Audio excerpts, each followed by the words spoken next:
and welcome to the Unofficial Controller Podcast, your weekly gaming podcast, episode 183. State of Play, Nintendo Direct, plus hands-on Mario Wonder preview with me, George, and this week joined by Seb, Elephant Mario, to my Toad in the Hole. How's it going? It's going pretty well. Before we begin, I got to say, finally, Triple S has come back to the UCP podcast. How you doing, man? I am basking in your reflected glory. I feel like our energies are slightly mismatched. You're at one time, I'm at the other. We're doing this transatlantic sort of handshake, which probably geographically puts us somewhere in St. Helena. And I feel like a resident of that Atlantic island right now. I'm a little bit tired. I'm a little bit sunburnt. Hungover a little bit. I'm basically running on a video game hangover. I've barely slept. The magic of the Switch has once again wrapped its tendrils around me like an evil mind-flaying squid and pulled me down. This week is 2016 all over again because I'm deep in Zelda Breath of the Wild. I'm tentatively... Last night, the reason why I was nervous about sleep was I slept in Mario Odyssey. And it's all right. It's pretty decent. It's such a good, fun little time. This is what I'm having fun with. I'm palate cleansing. I'm palate cleansing this whole gen. Last gen, I palate cleansed with a healthy dose of PS3. This year, I'm palate cleansing with a healthy dose of Switch. And when I go back to PS5, the visuals look even better. It's almost like giving yourself a mid-gen refresh without spending money on a pro console. Yeah, I can definitely feel that. Drag your expectations in the dirt. Whatever you witness after that feels like a goddamn miracle. And plus, I'm like those wait time, that like load times on the Switch can be brutal sometimes. So I'm like going back to that like the Xbox Series X and then the PS5. I feel like, oh man, I forgot what modern gaming feels like at this point. You know, how dare you? You know, like when I have to like when I get a code for like to review a game on Switch, I sigh for a little bit because I'm like, I have to pick up I have to dust off that Switch. Those codes are not my mind now. I am Mr. Switch. Look at me. I'm wearing a Switch t-shirt. I've got blue and red pant leggings on. And then the A and B button are reversed, like some kind of like backwards, like that is world. The most egregious thing because then that infects your other console time. Oh yeah. And then if you go back to Switch, you're infected again with the other console. So then you're cancelling menus and you're selecting things, but you don't want to. But then you're cancelling things that you do. Yeah, no, it's ridiculous. It really is. Now, while you've not been on the show, you've literally been flying around on the UCP credit card, attending event after event, getting hands-on previews. Basically, I feel like the open-top limo with the hot tub in that I got you a receipt for was a little bit of a stretch, to be honest. I've signed it off. Don't worry. I've signed it off. You're going to get your money back for that. Okay. But I'm riding around on a very old push bike, a bicycle. A push bike is what we call a bicycle here in the UK. I'm riding around on that. I've got ripped at the knees jeans, and it's not a fashion choice. And I'm living off cup noodles. George. Here's the thing: when you're with the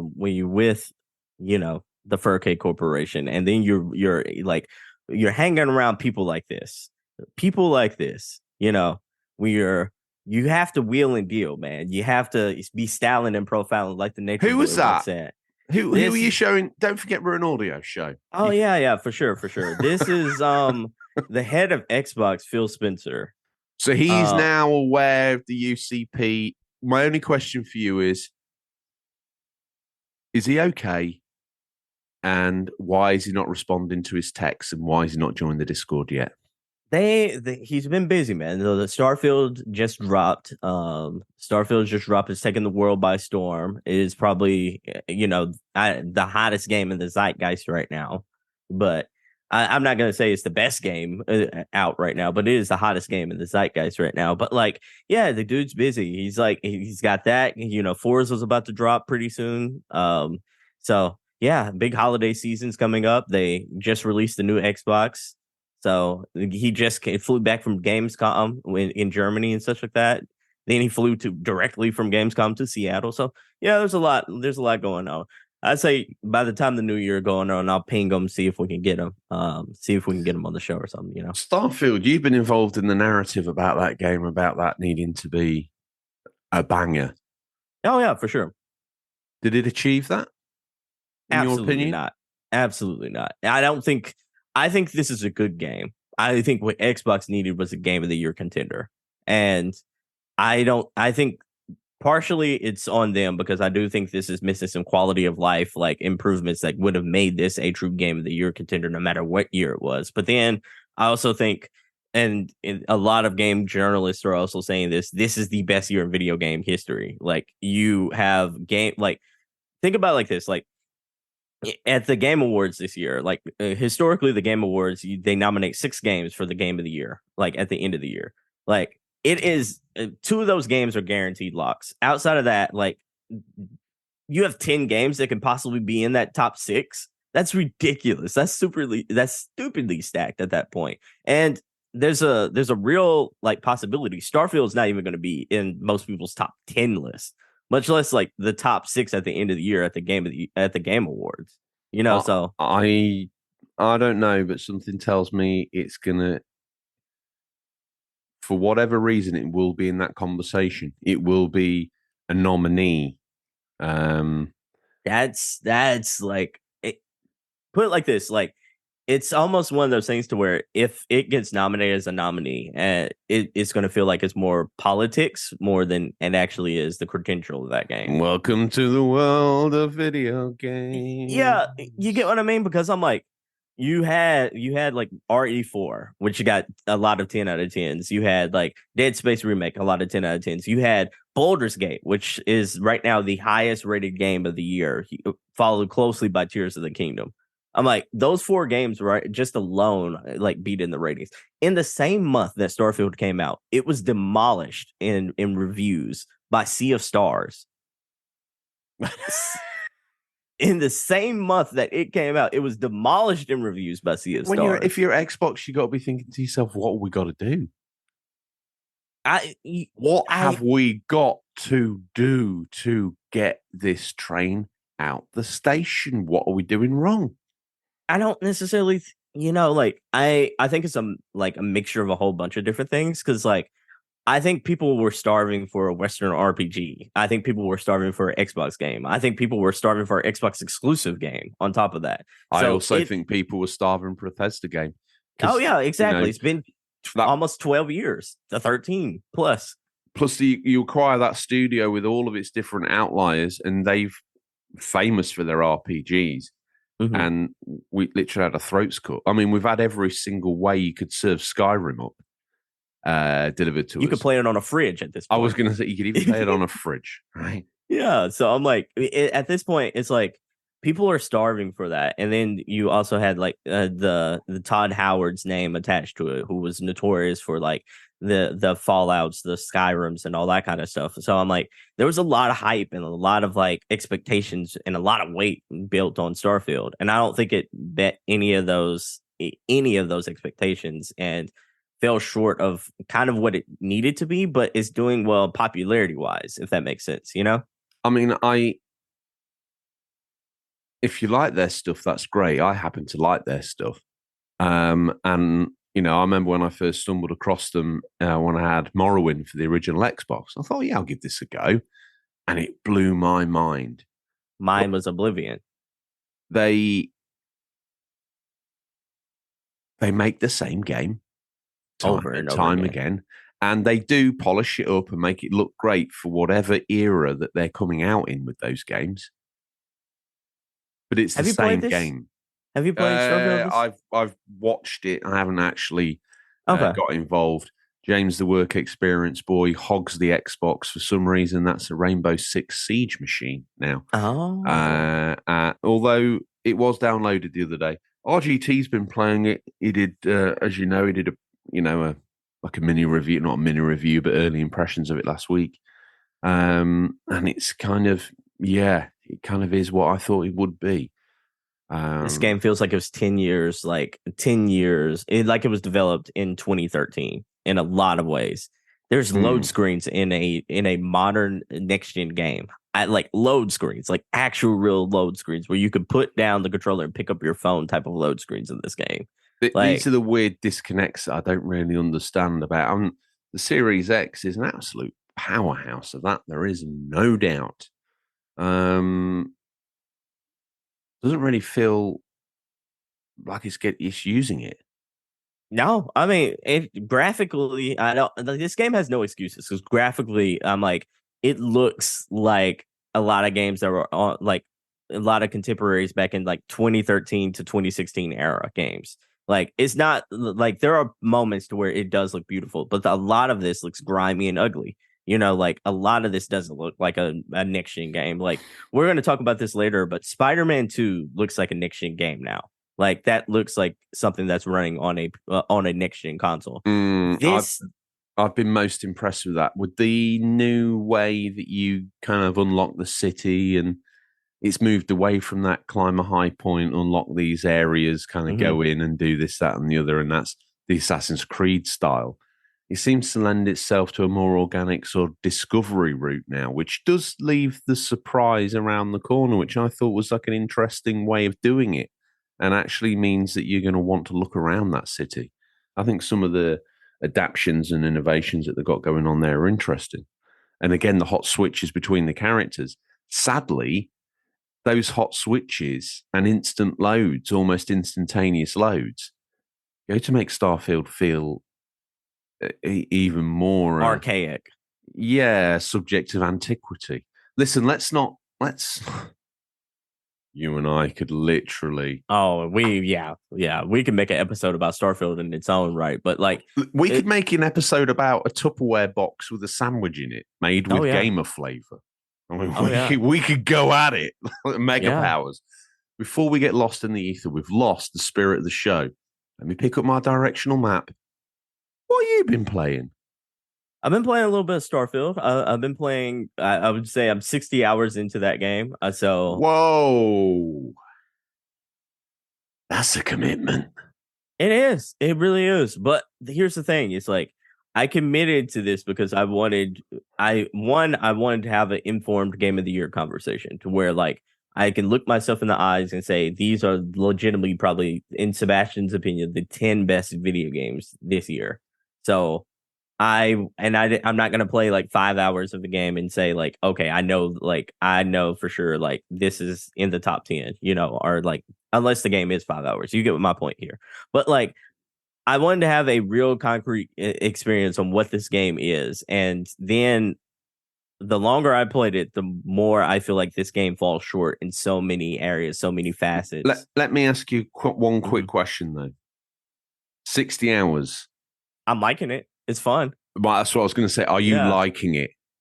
I'm liking it. It's fun. I just don't think it's 10 out of 10. It's like, okay, so like I was talking with some contemporaries earlier this week, and one of them said it is a 6 or a 7 out of 10 that I like a 9. And I sort of feel that way. It is. I would probably, if I gun to the head right now, I'd probably rate it a 6 out of 10. Like review this as a 6 out of 10. I've loved video games with that sort of that weird sort of break in them where it's like, it's not that great, but I love it. It fits, it ticks all my boxes either as a person or, the worlds that I'm into. But the way it's delivered is not my cup of tea. But I'm going to grind through that anyway because I want those. I think I said to RGT last week, this Starfield won't find its. When we start having those water cooler moments, when the mainstream arrive through that game and get to that one mission where you have to do this or you have to do that, and it ends up on TikTok, that game's life will be propagated from those conversations. Have you had those moments in that game? Oh yeah. I've had several of those moments, and then I love listening to other people's stories and other people's discoveries. Like people are finding grandma like crazy, which is like a reference to the game, and like yeah, there is that same kind of feeling that a lot of people got with Tears of the Kingdom, where like it's Tears of the Kingdom's novelty isn't its story, because I'm gonna be honest, the story isn't great, but like Hmm. it is the crafting. It is like making all the crazy things that you can concoct to like defeat your opponents and play around. It's a sandbox. This is more so like it is almost like that Star Wars like exploration fantasy kind of game in a Bethesda wrapping paper, but I think it's propped up a little bit and by the fact that there's not any mini games of its kind out there where like it is Mm. giving you that fantasy that not a lot of games have given you. Like Mass Effect isn't around anymore. Like they're making a new Mass Effect, but we haven't gotten one in a decade. And even then, you can't have this much like freedom to go from like solar system to solar system like you could right there. This is sort of giving you like a Bethesda feeling No Man's Sky, and I really do believe this is closer to No Man's Sky than they basically tried to dissuade a lot of people. This is a lot of No Man's Sky here, but like There's a yeah, lot of No Man's Sky, but it in the way it delivers its graphic detail and the way it delivers its story, it kind Bethesda of game. it's a Bethesda game, but it can't quite. If you could have had that free flight fantasy, which I know would be tough, this just, in a way, and I mean this is the nicest possible compliment I can give. It's like a really slickened up and broadened Outer Worlds than it is a space discovery game. Does that make sense? I think I think you made complete sense. I would have, instead of giving you 1,000 worlds where like a lot of the time when you're like actually exploring those worlds, like you'll spend maybe 5 to 10 minutes running on an empty map, basically empty map, Mm, nothing's there but for you to mine. I would almost rather have like maybe 30 to 40 really dense maps with content in it, I with agree. actual legitimate content, than to give you just like these empty worlds to where like there's nothing to do there but mine, and maybe you'll find like an old outpost or a cave. That's it.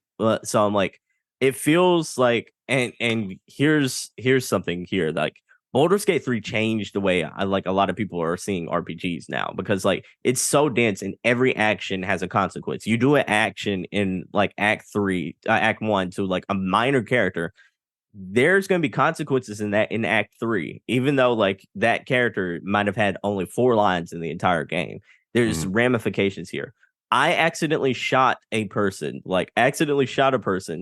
and that person just walked up to me and said hi, and like, how are you doing in the conversations, didn't have any reactions to anything that was going on. I took an arrow to the knee. Yeah, exactly. I mean, exactly. That's my point. It's like it feels like Skyrim. It feels like Fallout. Even the same engine. It feels like it, that archaic Mm. engine. It's like, but there's no consequences to your actions. Like, sure, like there's factions to where like, oh, I can join this faction or I can join that faction. Coincidentally, there's elements to where you can join all four, like all major factions of this game, even though the ideologies kind of conflict with one another. Again, the freedom that they give you is great, but they to give you that freedom, they have to give you no consequences. No real world breaking consequences as a result of that. It Does that sort of make sense? sacrifices the meaning of it, though. Like it, But they always have. yeah. When I first played Morrowind, nothing else out there was doing anything like that. And I was hyped, day one buyer for Oblivion. But even I recognized very quickly that they'd taken things away that were in Morrowind, but there was some of that feeling of discovery was kind of gone, even though the map was bigger. It didn't feel as deep and weird. Morrowind had those sort of dwarven dungeons in it that felt very odd. The whole game was very unusual for a console, the first sort of RPG of that depth I'd ever played. And Oblivion just felt like a shined up sort of that gen version of what I'd done before. And I was eagerly waiting Fallout 3, and that felt like a shined up version of that had been given like a sci-fi apocalyptic twist. Skyrim felt like a shined up version of Oblivion, which was a shined up version of Morrowind, which is a shined up version. I always remember when they were making Fallout 76. When you get behind the bells and whistles of that, it transpired that Fallout 4 was being held together with basically Morrowind code. Yeah. Yeah. And had references in there to 1995 in the coding itself. Can you imagine? I just don't even know. I know that people are always fearful of throwing stuff in the bin and starting again, but they had the perfect chance to literally throw everything in the bin. Like, what defines a Bethesda game? Is it that zoom in face when you talk with the dialogue options underneath, or is it that raw explorability that actually defined what those games are? And therefore, you kind of move to a world where you tick that box, but you deliver it in a whole new way. They've had the time and the money to do that now. I don't know whether that's what Elder Scrolls 6 is going to be, and that's why that's so far down the line, but no, I just think they take too long, like, to develop their games, because the development started like 10 years ago for like 2013, and it seems like none of the ideologies. And this is my main problem with this game. This is my biggest gripe of Starfield. It's like it feels like they didn't learn the lessons of the predecessors of RPGs afterwards. Like, put it like this: did you ever play like Cyberpunk? Yeah. Okay, so it's even in its broken state. Absolutely adore that game, but that was very endearing. Yeah. So, like, okay, here's one of the things that I love about Cyberpunk that I feel like Starfield should have learned. Like, when you complete you remember what happens when you complete a quest in like Cyberpunk? They just call you. They call you and say, "Thank you for completing the quest," and you're on the way to do a completely different thing, like whatever you want. They just call you, but in like Starfield, it is that old school Bethesda way of like you have to go back to the quest giver and say like, "I completed my quest. Can you hand me my reward?" And here's why this is egregious. Starfield is a sci-fi game where you can hail one ship and talk from ship to people. That means you have comms, you have a communication system. That means you have that technology of talking to someone from a long distance away. You know, if you can fly around in a ship, you can make a phone and just say, "Hey, I did what you needed me to do. Wire me my credits." You know what I'm saying? I don't have to go like sit through four like load screens because I had to like fast travel back to the quest giver. Then I had to go through the door of the main door that the quest giver's in. Then I had to talk to the quest giver and then fast travel back to my ship just to start a next mission. And that's the weird reason why it's a 7 out of 10 game in your opinion, but you love it like a 9. And does that not, when you critique a game though, is it kind of irrelevant how it's delivered as long as you think of it like a 9? Does that not make it a 9? No, because like here's the thing, like you have to take a game for what it is, both the good and the bad. A game, you can like a game. Here's another example. It's like I like Saints Row 3, really like that game, but it was flawed. It was flawed in a lot of ways. It was glitchy. I'll never forget this. There was one moment where you can slide into a takedown, but like my character like did a rock bottom move as a takedown, and we both landed. And we both landed through the concrete, but we got stuck in the concrete. But I just turned that game off, and they restarted and continued back to where I began. But the game sort of messed up to where like the guy was still stuck in the concrete when I reloaded, but like I wasn't. So it was one of those weird things to where my arm was still attached to that guy. And so I was driving off and my arm was like attached to him in the concrete. But oh, wow.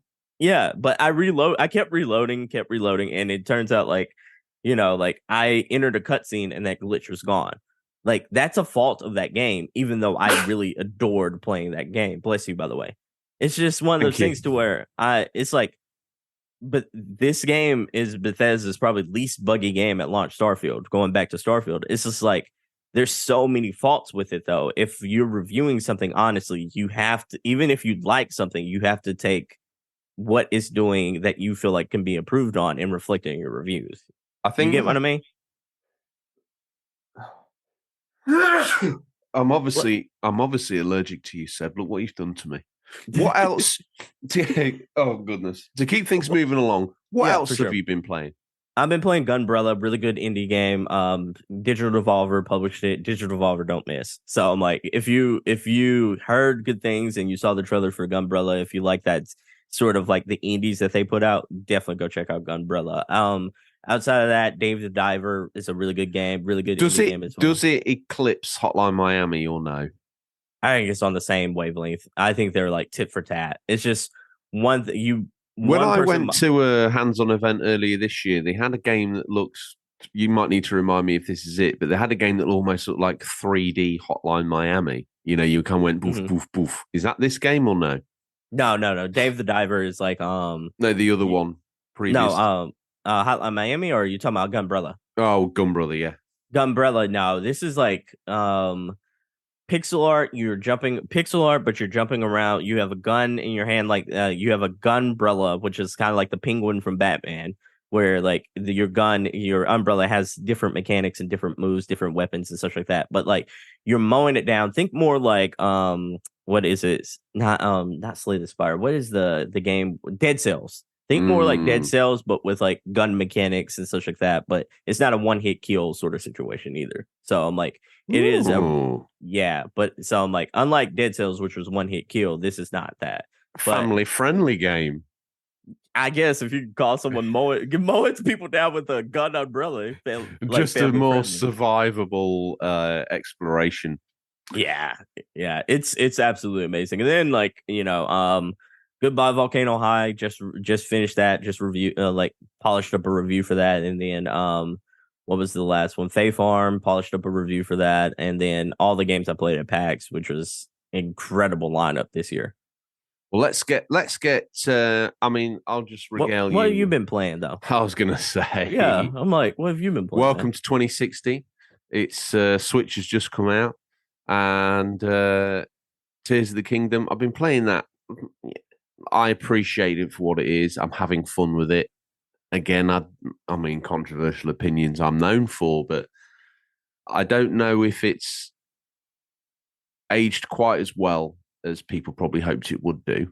You mean Breath of the Wild then? Yeah. Tears of the Kingdom is the one that came out this year. Sorry, my bad. I'm not playing that. I'm not ready for that. 5 years from now, I'll be playing that. Yeah, for sure. For sure. And the textures are... It's ugly. It's gross.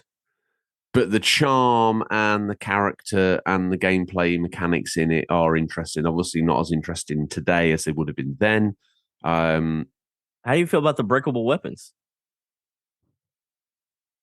You just can't fall in love with anything in that game, though, can you? I don't. I'm not a Breath of the Wild person. I'm just asking personally. How do you feel? Well, that's what I'm. That's what I'm saying. You know, I found a Guardian sword. I was like, wow, this is great. It does good damage. Just do all this, that, and the other. There was a warning that it was weak. I get in the overworld, get pressured into a moment. I start pressing attack. It breaks.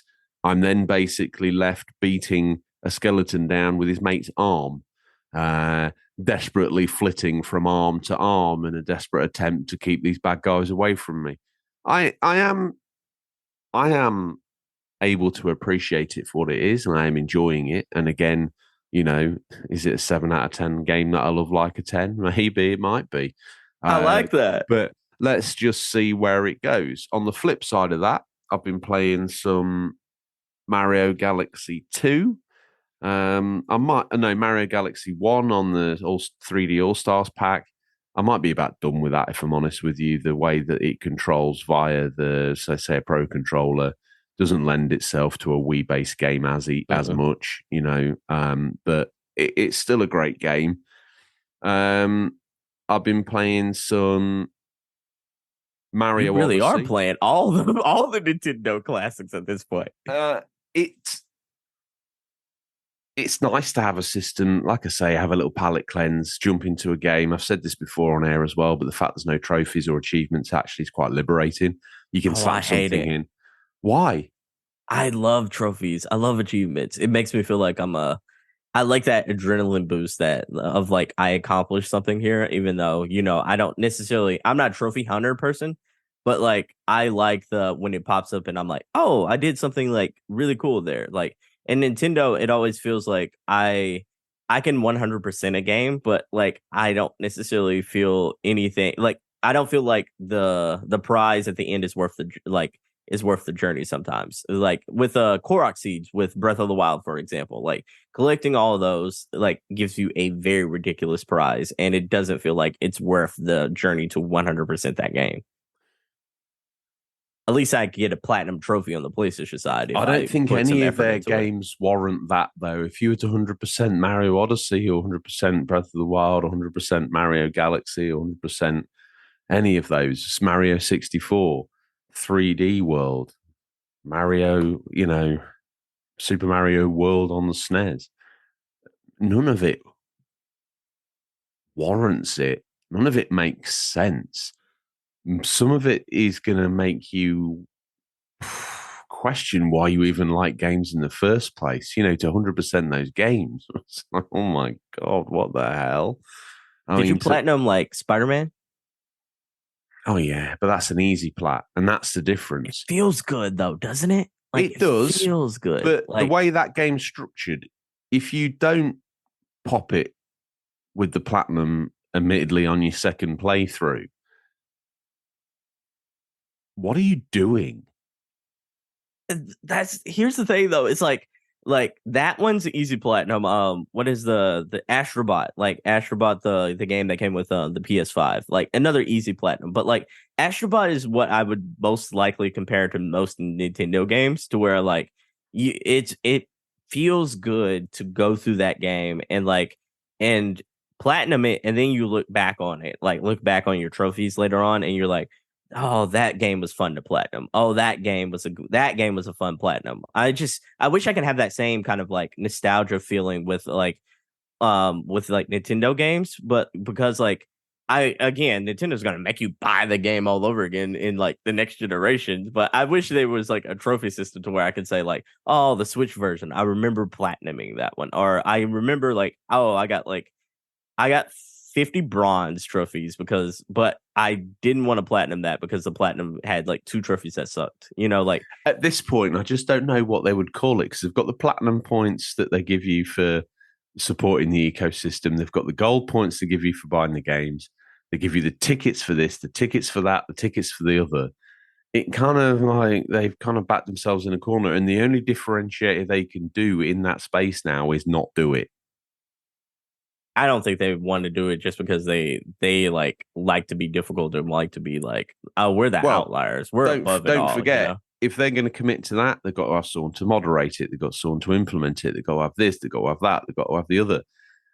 It's one generation. It's like one generation of effort, and then you have it for your whole ecosystem going forward. Though it's like the 360, when the 360 and then the PS3 implemented it. Like there was some little hiccups at the very beginning, but like once all that kind of got ironed out, like we just have it now, and it's really cool to like. You'd think the king of nostalgia would just love to give people that nostalgia trip. Stay with us. We'll be right back. Do you like video games, podcasts, and reminiscing? I'm actor, video game writer, and total sweetie pie Connor Savage McCabe, and on each episode of Call Me By Your Game, I sit down with a guest for an intimate look at a special game from their past. Did you and your dad beat Spyro the Dragon over the holidays? Or was Halo 4 the one thing that united your roommates during your senior year of college? Stories like these are what Call Me By Your Game is about. From video game content creator Janet Garcia to Hades voice actor Courtney Vinay's, I interview wonderful comedians and game industry friends about these memories. Check us out wherever you get your podcasts, and maybe someday you'll call me by your game.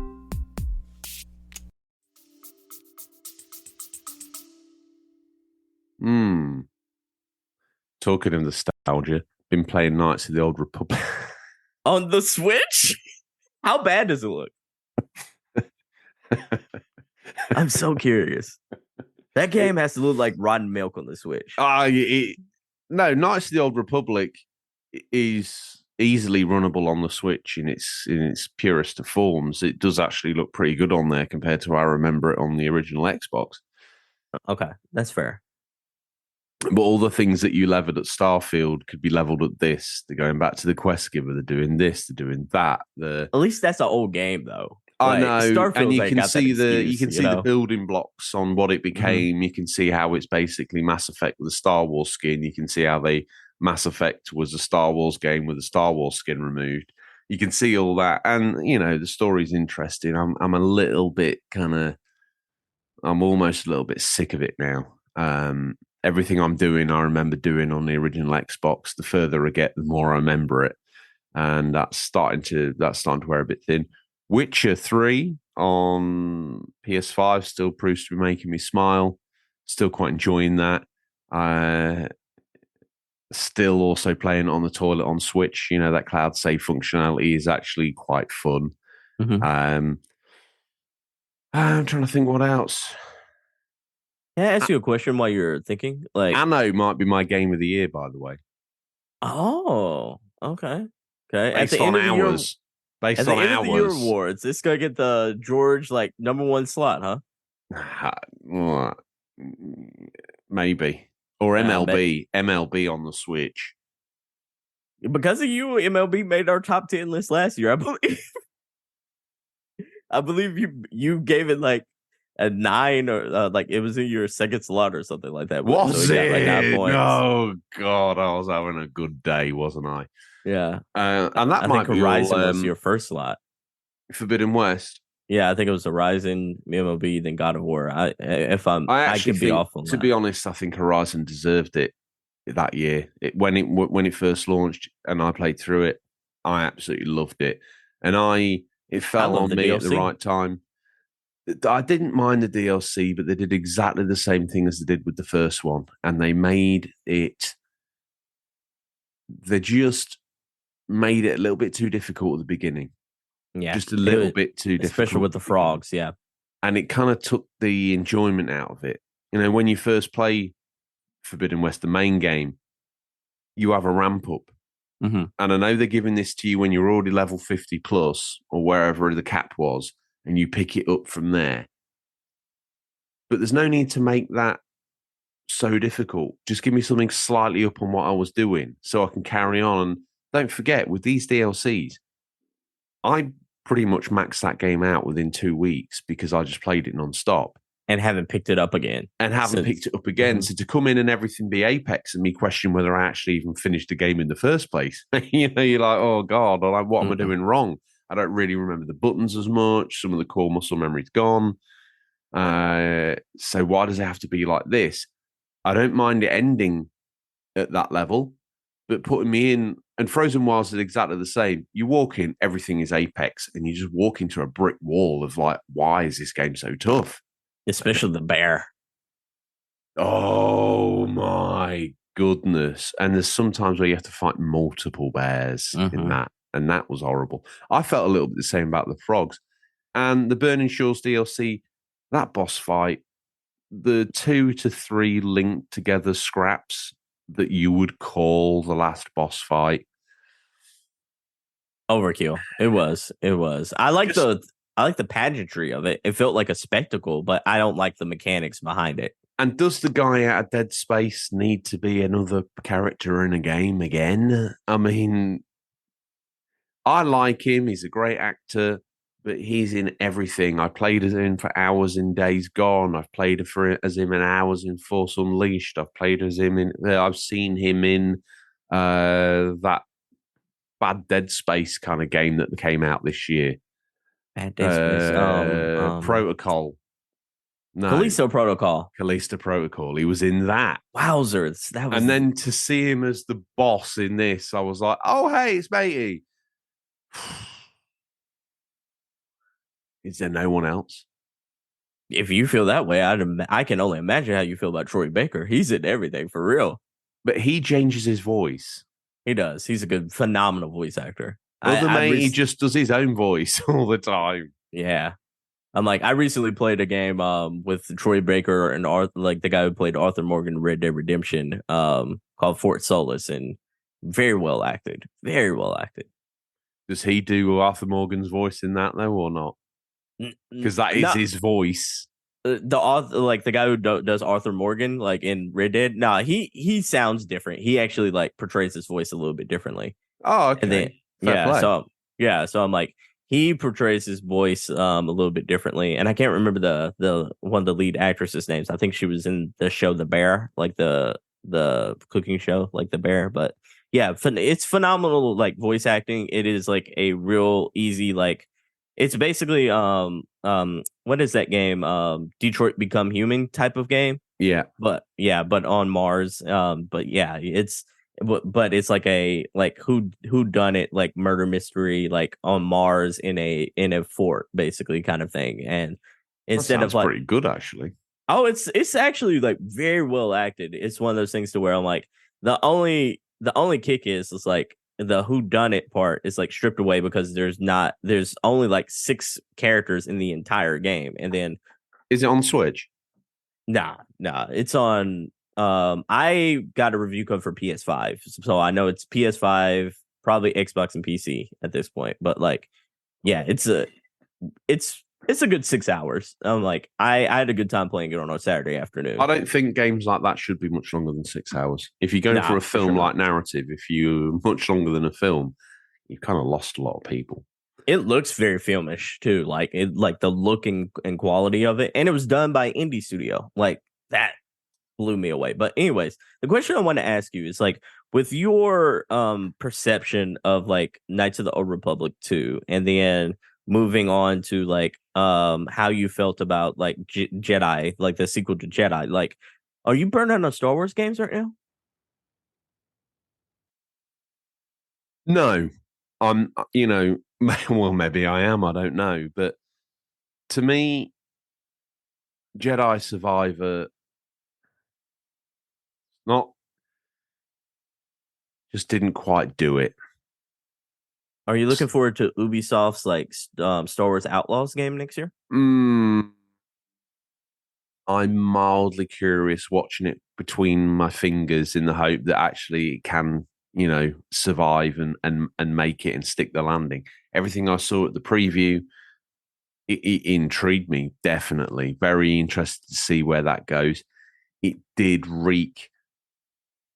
Where Jedi Survivor and Fallen Order 1 was, it didn't feel like an EA game because they don't normally make games like that. Immortals of Avium as a game that exists now is an outlier, whereas Ubisoft make those kind of games all day long. And when you scratch the surface off of it, Watch Dogs is Assassin's Creed, is this, is that, is the other. And this is another one in that ecosystem where I'm intrigued. I love Star Wars. It looked fun. The jumping between the galaxies looked pretty seamless. It looked interesting to me, and playing as like a more of a Han Solo sort of outside of the Jedi Order game. It interests me. But if I get somewhere and have to climb a tall point and then do a Star Wars Force dive off and land in a load of bantha straw, I'm going to be wondering what I'm doing with my life. Or if I'm lining off a tower like Far Cry, basically. Yeah, or if I'm doing something where I'm unlocking this part of the map by doing something here, like uploading a data spike or climbing up really high and looking around with my binoculars, and it cuts to a cutscene, then it shows me all the other drivel I have to interact with and collect, like the feathers or the songs for my crew on my ship and blah, blah, blah. Oof. That will leave me feeling a little bit raw, if I'm honest. I hope they get that out of their system with and I believe we'll talk about it when we run through the state of play things, but like I hope they get that out of their system when they do Avatar Frontiers of Pandora, because that just looks like an Avatar version of Far Cry to me. Yeah, and I don't know whether what made the original Avatar great was the fact it was in 3D. They had a concurrent game running at the same time that I do believe was also in 3D. One thing I did think when I saw Avatar and it being in first person quite a lot was, wouldn't it be a great twist? Wouldn't it just be a great twist for this game to be in VR? because the whole game basically, the whole film franchise basically is clagging into VR and making these, it is that game. It would have been the perfect game for that ecosystem, basically. For that ecosystem, it would have. Make it flat screen too, but then also have the bit where you clag in. You could be waking up as I can't remember what they're called now. They're blue creatures. But I think Navi? Navi, yeah. You wake up as a Navi and you're like, oh, wow, this is excellent. I am him. He is me. It makes sense. I'm in VR. They're not going to do that. I understand why, because you'd be locking yourself in a very small ecosystem. The chance to make money out of it would be limited. But if you're released on a couple of different formats with a couple of different, ways of playing, that would have been interesting. So, yeah, no. And underneath it all, yes, it looks great, but it did leave me looking at it going, this feels very 360. I think that game's DOA, like dead on arrival.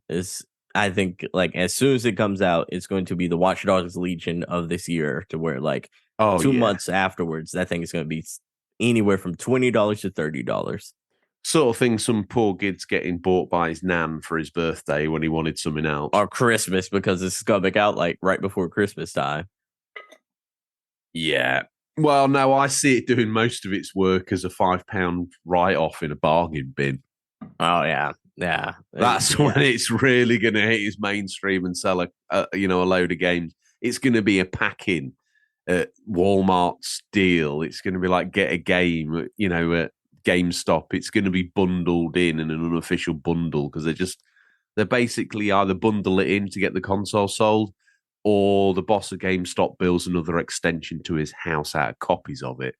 I imagine that's the case. But George, I got a question for you. I wonder what's in the news this week. Get yourself ready, Sunbeam. We've scoured the very darkest regions of the internet to bring you the latest stories. First up, do you know what? Just when you thought it's just going to be a cold and boring September, in this country we have this saying: you wait all day for a bus and then two come along at once. You wait all day for a live stream, two come along at once. And here it is. So we had Sony and Nintendo on the same day. Basically, willy wanging. Okay, sounds way dirtier than probably needed to.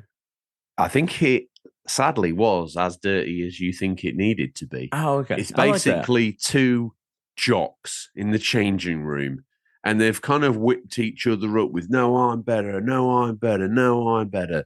And then they've kind of, keeping it PG, they've stood in the changing room, they've whipped their boxer shorts down, and they're just sizing up each other's manhood to decide, almost like two deers rutting, said. It's got to that level of jockism where they've gone on the same day. Now, we've got to find out who is the most endowed member of the locker room here. Was it Nintendo or was it Sony? Let me run through this Sony run through the gauntlet for us. What was announced during Sony's State of Play live stream for September 23? Final Fantasy VII Rebirth's incredible PS5 gameplay trailer gives 29th of February release date. Resident Evil 4 Separate Ways DLC is all about Ada Wong. That's out next week. New Marvel's Spider-Man 2 trailer is all about the open world. Helldivers 2 is absolutely bursting with bugs. Squads up on PS5 and PC in February. PS5 Deep Earth Collection dazzles with new DualSense cover plate colors. They know what they're doing, don't they? I think this is leagues better than that camo BS. I know, but when they first launched the DualSense colors and the plates, they had the colors everybody wanted, but they were just a couple of shades off of being perfect. What have they brought out now? Oh, exactly what everybody wanted. They're playing as like mugs. Fantastic PS5, PS4 RPG Tales of Arise returns with Beyond the Dawn expansion in November. RPG Gacha Extravaganza Honkai Star Rail plots, of course, for PS5 next month. Baby Steps, that game, what the hell, bro? Baby Steps is the exact medium between Uncharted and Quap on PS5. Avatar Frontiers of Pandora, we talked about this already, looks lush in the new PS5 story trailer. Slick action sequel Ghost Runner 2 has a demo available right now on PS5. Ghostbusters Rise of the Ghost Lord haunts PSVR 2 and my dreams just in time for Halloween. Foam Stars cleans up with an open beta on PS5 later this month. And if you needed somewhere else to play Roblox, Sony's got you back. You can play it on PS5 and PS4. Release date round the corner, 10th of October. Lots in there. Lots of stuff to get a teeth into, Seb. Let's start with the obvious one. Spider-Man 2. That's looking slicker. Oh, yeah. Than an albatross that's just landed off the back end of the Exxon Valdez. Talk to me about your thoughts on that. Man, I'm so jealous because a lot of people I know got hands-on with Spider-Man 2 this past Hang week. on a minute. You're part of 4K. You're owned now. 4K owns the UCP. They own you. They own RGT. They own Bobby. They don't own me because they didn't want me. But sadly, I'm bundled into the show because I've tied it into the family estate here. So I almost can't be got rid of. They send you all over the world. And strangely, I get the charges for all this. Did you want more charges for me to fly out to LA to see this game? Yeah. Oh, man, you big pockets over there. Big pockets. This is the UCP empire. Sure. You're out there like David Attenborough. I'm the guy on the ground, yeah? You're the guy on the ground. You're the Z Wright of, Bad Influence. You're out there getting hands-on with all this tech. We bring you back like a prodigal son to find out through your whispers how great this stuff is. Why? Who do I need to hurt to make sure you get hands-on with Spider-Man? We'll have to talk about that off air on who we're gonna send the hitman after, but like I do want to say like this game looked fantastic. Absolutely looked buttery smooth. It looks. I know a lot of people have been saying like ray tracing at 60 FPS BTW. Oh, for sure. I know a lot of people have had complaints about like we haven't gotten a true next gen game on like the PS5. Like I've heard the narrative, while I disagree to a certain extent, but like this game feels like a true PS5 game. Like this doesn't feel like it That's would what be I thought when I saw it. I was a bit nervous at first. It might be a bit of a cash in on the previous two because they kind of stripped that section of the Spider-Man engine to death.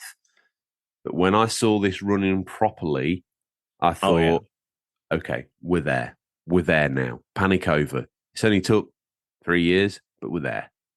And like this to me felt like Grand Theft Auto Spider-Man, like because it combines Grand Theft Auto 5's like instant switch like mechanic and really hammers that in with like what we know and love about Spider-Man. Add some more features into that. Unique animation between each switch as well. Now, I do believe it's probably going to be a little bit like the subway. Remember in the PS4 original, if you did a fast travel, you got that, and it was worth fast traveling just to see all the different animations down there. I think the hot swapping, I've heard some different stories about the different hot swaps and how they're doing different things as you hot swap to them, like GTA 5, but obviously in a superhero guise. That looks cool. And I think the slickness of this and maybe Ratchet and Clank previously bond themselves together and actually make me feel quite positive on a side note for Wolverine as well. I have every inclination that like Insomniac is going to nail any game they do going forward right now because they haven't given me a reason to distrust them. Like Insomniac might have like a case for being the best video game publisher in the game right now because like the activity that they're putting out as well as the quality of the games that they're putting out right now and the graphical fidelity. Oh, as well. for sure. Because I'm like. I know a lot of people are going to say like FirmSoft's been like killing it as well with like all the stuff they've been doing and kudos to FirmSoft. But like FromSoft has not put out a game that looked as good as a Insomniac game over the last like generation. Like Elden Ring does not look as good as Spider-Man or Ratchet and Clank. It's got its own art style and therefore it's doing its own thing. But from a actual pure fidelity point of view, no, yeah, this is close. Where it's at. Yeah, it's same with Armored Core. Armored Core looks good, but it's not this. It's not to this level. If I'm being honest. Again, different art style, different, mechanics there, but it's potato. But like, it is one of those things to where I'm like, I'm so amazed by what they're doing with Marvel Spider-Man, and like to make people still hunger for that game, even I can't after let 2 this go. installments. What's up? What do you say in Texas? Is it potato or is it potato? Is it tomato or is it tomato? Potato and then tomato. You said I don't even know what the right way of saying it is anymore. Seb, sorry. What do y'all say over there in the UK? Is it like potato or potato? We would say potato. Okay, we're potato too. And I would say twang at the end. Tomato. Oh, we're tomato. Why are you putting an A in it? Tomato. Tomato. Okay, so there's this place here. When are you coming over, by the way? Because we've got an exclusive VIP event here in the UK, and it's sometime in October 25th-ish, something like that. Are you coming over for this? I'll have to check with the team about that. Yeah. We'll have to heat up the jet if that's the case. Because Bobby's threatening it too. He's also threatening to get everyone to New York as well. I tell you what, the UCP credit card, if it survives this year and the show survives because being bankrupt, at least we went out in style. Because if it's okay with you, if you're in the UK and you, as your contract stipulates, you need to move around in a hot tub limo, maybe we could get in it with you and maybe just share a little bit of that Hollywood lifestyle. Or that's fine. That's fine. I mean, that's very generous of you. We'll have to give you your own robes with your own initials on it because you can't wear mine, But like outside of that, the only reason I was getting in there is to wear your robe. What are you doing to me? No. You'll get your own robe. It'll be plush and everything like that. Have your initials on it and such like that. But okay, maybe do a Velcro patch. Then me and the other boys can swap between us, and we can have our own Velcro patch, save money, and you've still got your own monogrammed one. Okay, that sounds good. Yeah, that sounds good. Fair. Maybe we'll do a themed robe for each one of y'all based on like the games that I know y'all play the most. So like you'll have an MLB robe and have all the MLB teams on it. Like like RGT, you'll just have like one, like it'll have some retro like logos on one side and then Harvestella on the other side. He bleeds that game. Just that, Bobby put in so much time on Elden Ring. Maybe that'll be his robe, but he just comes out in full armor. Yeah, that's true. That's a good one. That's a good one. So I know I take us on some strange journeys here, but Ada Wong DLC for Resident Evil 4. Thoughts about that? Happy? Sad? I'm just gonna be honest with you. Just running through all this, none of this really matters to me except for Spider-Man. I still have to play Resident Evil 7 to completion, the remake. So like the Rebirth doesn't really do much to me until I actually play through the first one. And then the only thing, the colors and everything like that, the colorways for the new like skin of the new controller and the new like faceplate and stuff like that look cool. Those colors are already available. Do you know what frustrates me? Like, yeah, great, those colors, brilliant. But the one thing that everybody wanted was the faceplates and the controller for Spider-Man, and that got absolutely hammered by people looking to be disingenuous with that and, scout people. Just make that more readily available. I would love in like 12 months' time to be able to just walk into a brick and mortar store and go, oh, Spider-Man faceplates to controller. Yeah, I'll get that. Oh, yeah, for sure. But the opportunity is removed, and I feel it's odd. Yeah, I think that's absolutely egregious. And then outside of that, Baby Steps looks like it could have been made by Hideo Kojima, and I would have not batted an eye at it. Like if someone told me he made that game. That just looks so weird, mate. Oh God. It does look stupidly weird. And then Foam Stars is a game I actually played at PAX like not too long ago. And any good, or is it like Bigger Boys Splatoon? It is Splatoon. That's exactly what it is. It's Splatoon with a little bit of like I don't know. Kind of like a Tekken like art style to it, and that's it. That's all it is. The thing that got me most sick in the mouth, I'll be honest, and Roblox is big news for Sony as a brand, because if they can make incremental revenue extractions from every single Roblox nonsense the kids are buying, they're going to be doing well. And why is it taking this long?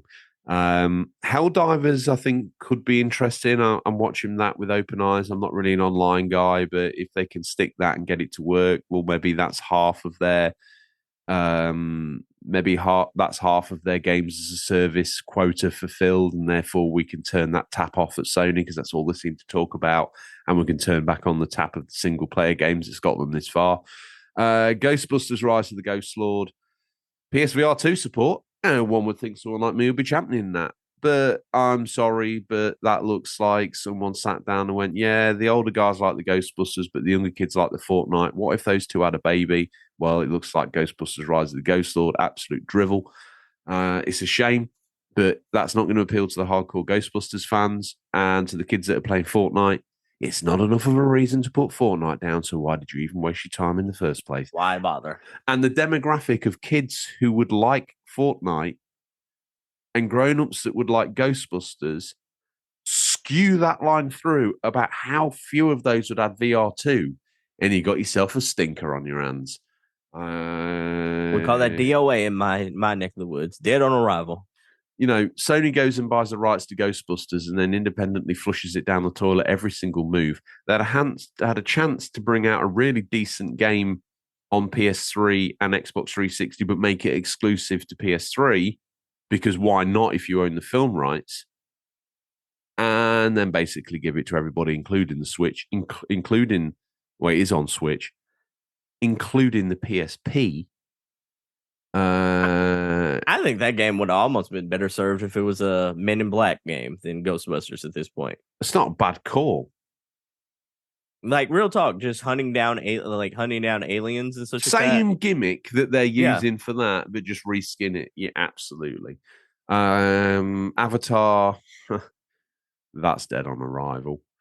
And I think that's pretty much it. Spider-Man 2, I think one of the things that I took away from that for being next gen as well was the way the city involves involves you in its side quests.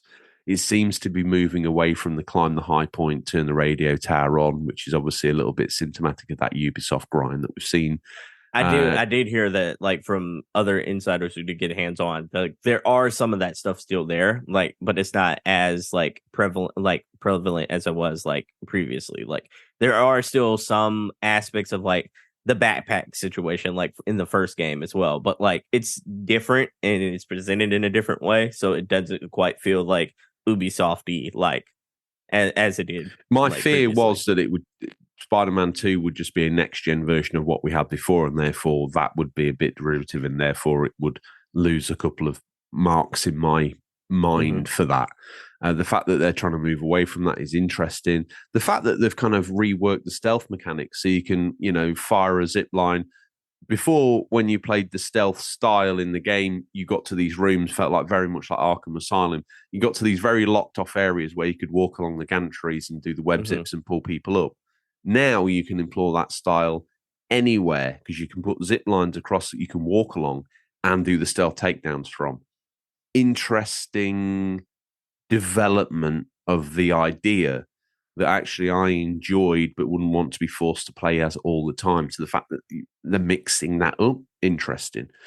I was worried about the gliders at first. Like, I'm like, is that going to take away from the web slinging? But from what I hear, like it's like it adds to that mobility in a really cool way. Like, also, one thing that slightly worries me about that though is you can almost get perpetual motion in that by taking boosts off the hot air vents around New York, so you could almost permanently fly. At that point, are you Spider-Man or are you Squirrel Boy? Squirrel Boy. We need a Squirrel Boy game. So I'm like, at this point, if this is as close as I can get to being Squirrel Boy or girl at this point, I'm like, give it to me.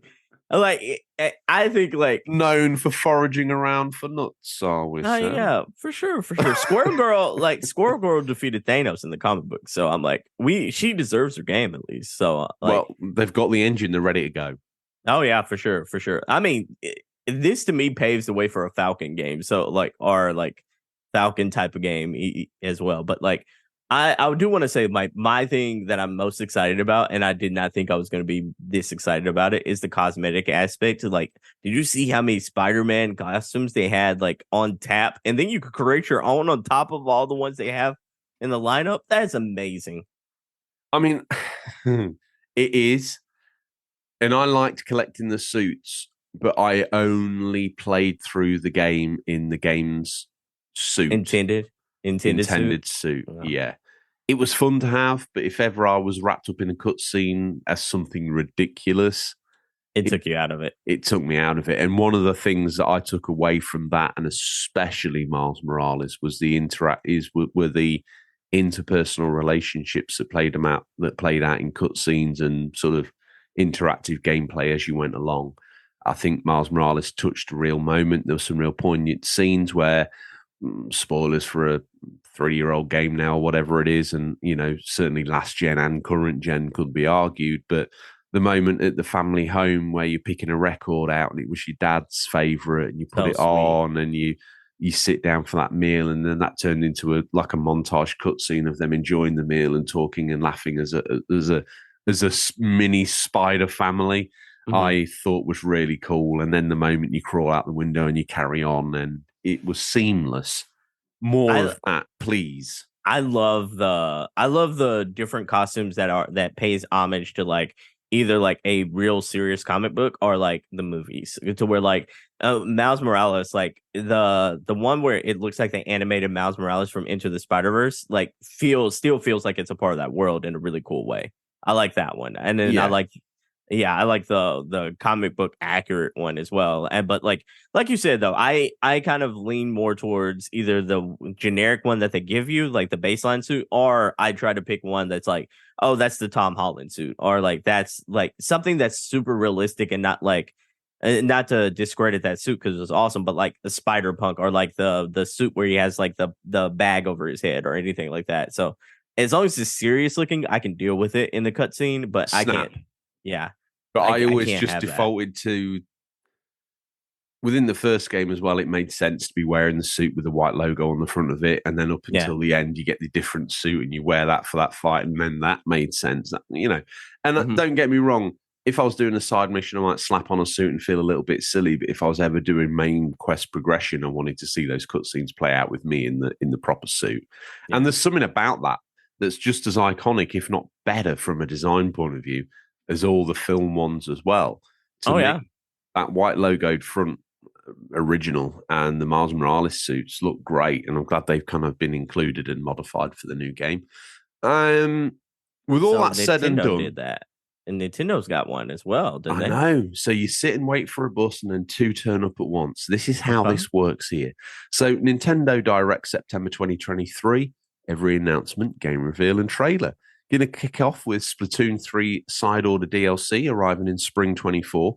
Let's also see if we can extrapolate anything from these dates as well, because obviously the rumors of those Switch 2. We did an episode where we talked about the data. We've also had some more amplifying information off the back of people saying allegedly behind closed doors they've seen this running Breath of the Wild in all of its low texture goodness. They've seen Tears of the Kingdom running at 60 FPS and allegedly, and we've seen the Unreal tech demo, which was the Matrix gameplay that they've had running apparently. We get distracted. Splatoon 3 side order DLC spring 24, Mario versus Donkey Kong 16th of February 2024, Prince of Persia: The Lost Crown 18th of January 24, Horizon Chase 2 is out now. Horizon Chase, one of my favorite games of the last gen, and Chase 2 looks to be equidistantly as brilliant.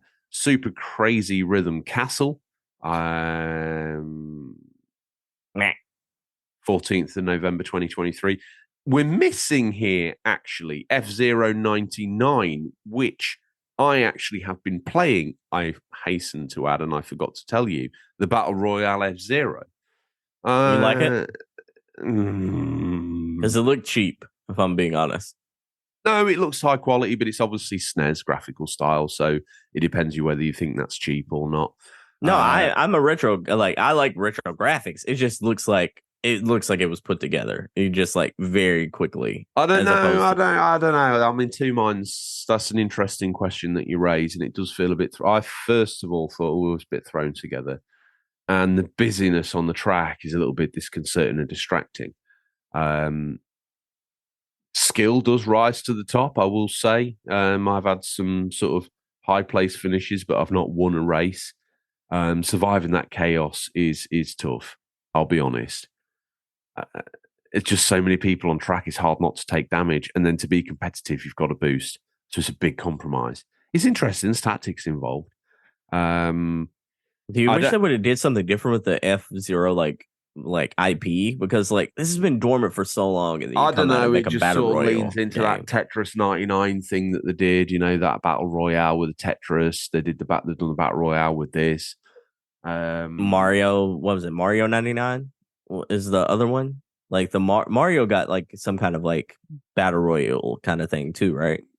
Not that I'm aware of. I need to dig into that and find out. Maybe you can while you're doing that. So F-Zero 99 was a nice throwaway thing for them to give us. Where do we get to? Spy X Anya, Operation Memories 2024, Super Mario RPG 17th of November 2023, another Code Recollection against 19th of January 2024. Princess Peach Showtime. You were a little cold on this on the pre-show, but I thought it looked quite good. 22nd of March 2024. Saga Emerald Beyond 2024. Tomb Raider 1 to 3 remastered. I will have some thoughts on that. Starring Lara Croft, 14th of February 2024. Detective Pikachu Returns, 6th of October 2024. Trombone Champ. Not the rusty Trombone Champ, but that's out now. Battle Crush is out spring 2024. War Tales out now. Contra Operation Galuga, early 2024. Unicorn Overlord, 8th of March 2024. And Luigi's Mansion 2 HD, summer 2024. Having just finished Luigi's Mansion 3, do I want to see Luigi's Mansion 2 HD? Yes, I do. Why not bring the first one and pack them up as a trilogy too? They charge you $99.99 for all three of them, probably. I'll be there with the UCP credit card as long as you haven't bought too many tequilas at the bar. I hear this is the worst of the three. 2? Yeah, I hear that this is like... I don't know. It's obviously it was locked on 3DS previously. I think the first one on Cube had some charm. I always thought this one had reviewed pretty well. I've never played it because it's on a very bizarre system, but...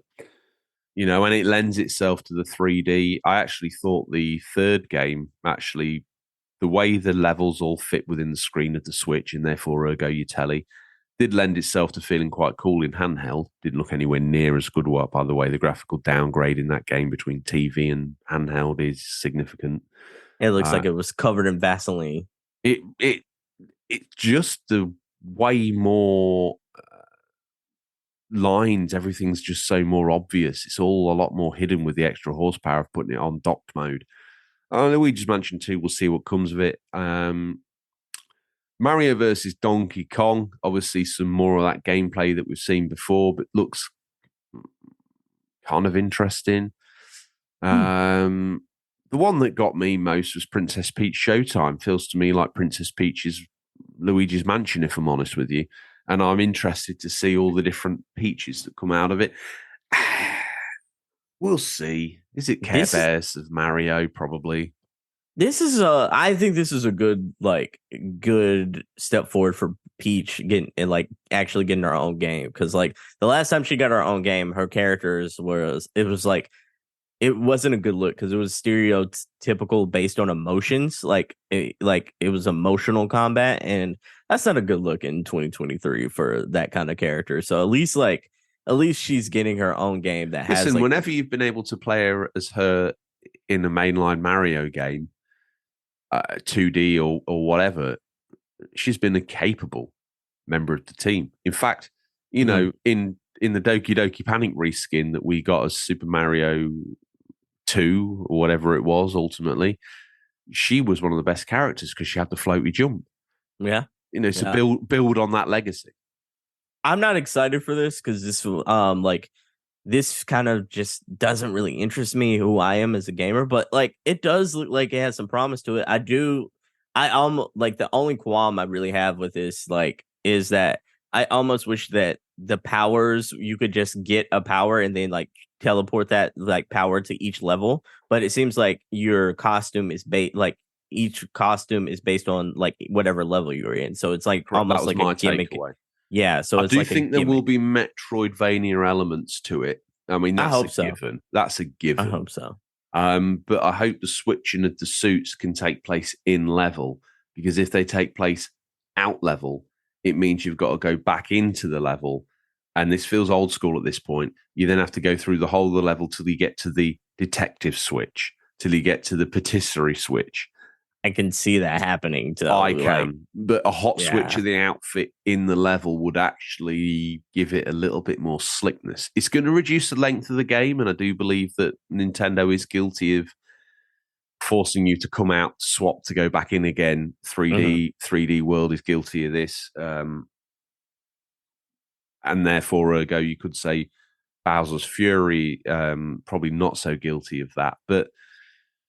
Yeah, we'll see. It pads the runtime out. It gives some more amiibos to sell, doesn't it? If you can get the character wearing even a slightly different hairband, you can bring out a new amiibo for it. So, I'm looking at the future, and I think this is a good move. Even though I'm probably not going to play this game, but I think this is a cool move because, like, I think they're on the precipice, precipice of like announcing the new Smash Brothers when that new Switch drops. And I think this version of Peach with the new next gen version of Smash is going to be like, oh, you can swap between like these 4 like costumes, and that gives you a whole bunch of different movesets. I think they're thinking chess in that way of like, hey, like with Splatoon with the new like RPG elements, like, hey, this is going to be like this version of this character in Smash Brothers. Like, I think they're setting the stage here. I think the Detective Pikachu thing is also like going to be like a separate character than the traditional Pikachu. Like, I think they're setting the stage for like, hey, we want to introduce you to also get your money via nostalgia, but like, I think this is going to play like. If the rumors are true, and in next generation, instead of doing Mario Kart, they do Nintendo Kart, like I think they're going to have a license to print money because they're just going to pump out different characters just like they did for Smash Brothers. Yeah, they are. And, ultimately these companies exist to entertain us, but also to extract revenue from us. And we need to remember that. Yeah. Sometimes gamers, we get a little bit salty that we've had to pay, or they want us to pay X. It's our choice. Vote with your wallets, people. If you don't like it, vote with your wallet. Exactly. Tomb Raider 1 to 3 remastered starring Lara Croft, 14th of February 2024. Is that your mommy? You gonna play this? I need to find more information. Obviously, during the 360 PS3 era, we got a remastered retelling of the first game, and for all intents and purposes, that's a great looking game. And one wonders, are they adopting that style, or is because you can hot switch between the 2 games in this? That was the gimmick they unveiled. So you can play it with the PS1, Saturn, PC graphics, where it's all very polygonal, or you can hot switch to a not next gen looking version, admittedly, maybe a little bit 2 gen ago version. But if you're switching between the 2, I don't know what you know of Tomb Raider, but obviously that first game, you're almost playing it with tank controls like you're on a grid. Oh, yeah, because I'm like, you didn't have an analog. No, and you are tied to almost lining yourself up with the grids. It was a very deliberate style of play where you had to sort of spin around, get yourself lined up in that grid, see where the jump was, count the tiles, do the jump. Great. But that will lend itself to that control input. If you're going to be able to hot switch to the modern graphics, but then not have full analog movement, and therefore the grid system's broken, what's going on here? I don't understand why they've remastered the game that technically was already remastered and actually had a good control system, which they'd nailed at the time. I think there were 2 or 3 games that were using that, and it was a nice idea. Here's a question for you. I don't know what's going on there. Because here's my thing. I remember playing Tomb Raider as a young wee lad growing up, but like maybe my memory is fuzzy, but like Tomb Raider was all three games had Lara Croft as the main protagonist, right? Correct. Then why do you have to come out and say starring Lara Croft like that? Like this isn't Resident Evil where they had multiple protagonists. I wondered if, because obviously lots of people know Lara Croft as oh yeah, that's the woman out of Tomb Raider. I know this sounds odd, but she's almost got more star power than the name that lends itself to her games. She almost stands above it. So starring Lara Croft is a great way to nudge people of, a certain age to go, oh, I remember that. Your Tomb Raider. I remember that. I had that on PS1. That was great. See the graphics today? Probably not so sure. One thing I would, obviously Tomb Raider 1 to 3, and some of these games are not only releasing on the Switch, they're releasing on PS5 and PS4, no doubt, and Xbox One and Series S and X. Obviously, Tomb Raider is one of those. What's the max amount of money that this game can come out as and you'd buy it? The collection, that is. Physical, $39.99. Okay. Digital. I want to pay slightly less, if I'm honest. I want to pay $24.99. Yeah, I think that's a good price range. If I'm being honest, 20 seems a little steep for me, but like for this, there's a lot of content there, and this is where my skepticism runs in. Some of the remastered, I'm doing the little speech quotes in the air, looked a little ropey, if I'm honest. And that's what made me wonder, like, hang on a minute, is this not the Xbox 360 remake of the original Tomb Raider that actually was pretty good? In the Discord, we had a play along, I think, of the anniversary game, and people were enjoying it. I even got stuck in and was playing it on PSP of all places. You know me, I'm a strange cat, Seb. I'm a very strange cat. Yeah. You play a console 5 years later at this point.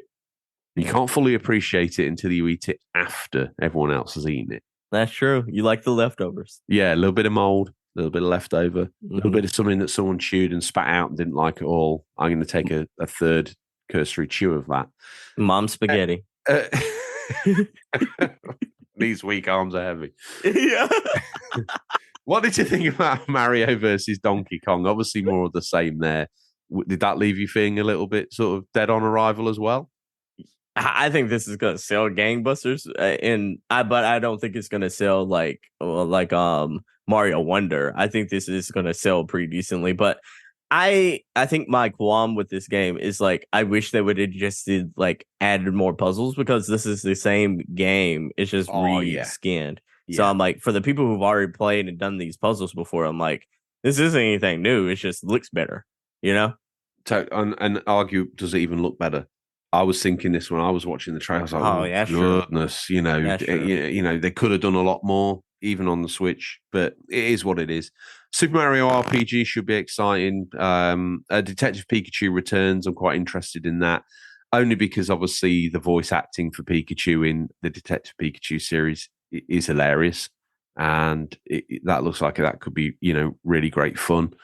We've talked about Luigi's Mansion 2. I mean, really, I've surreptitiously brought you on.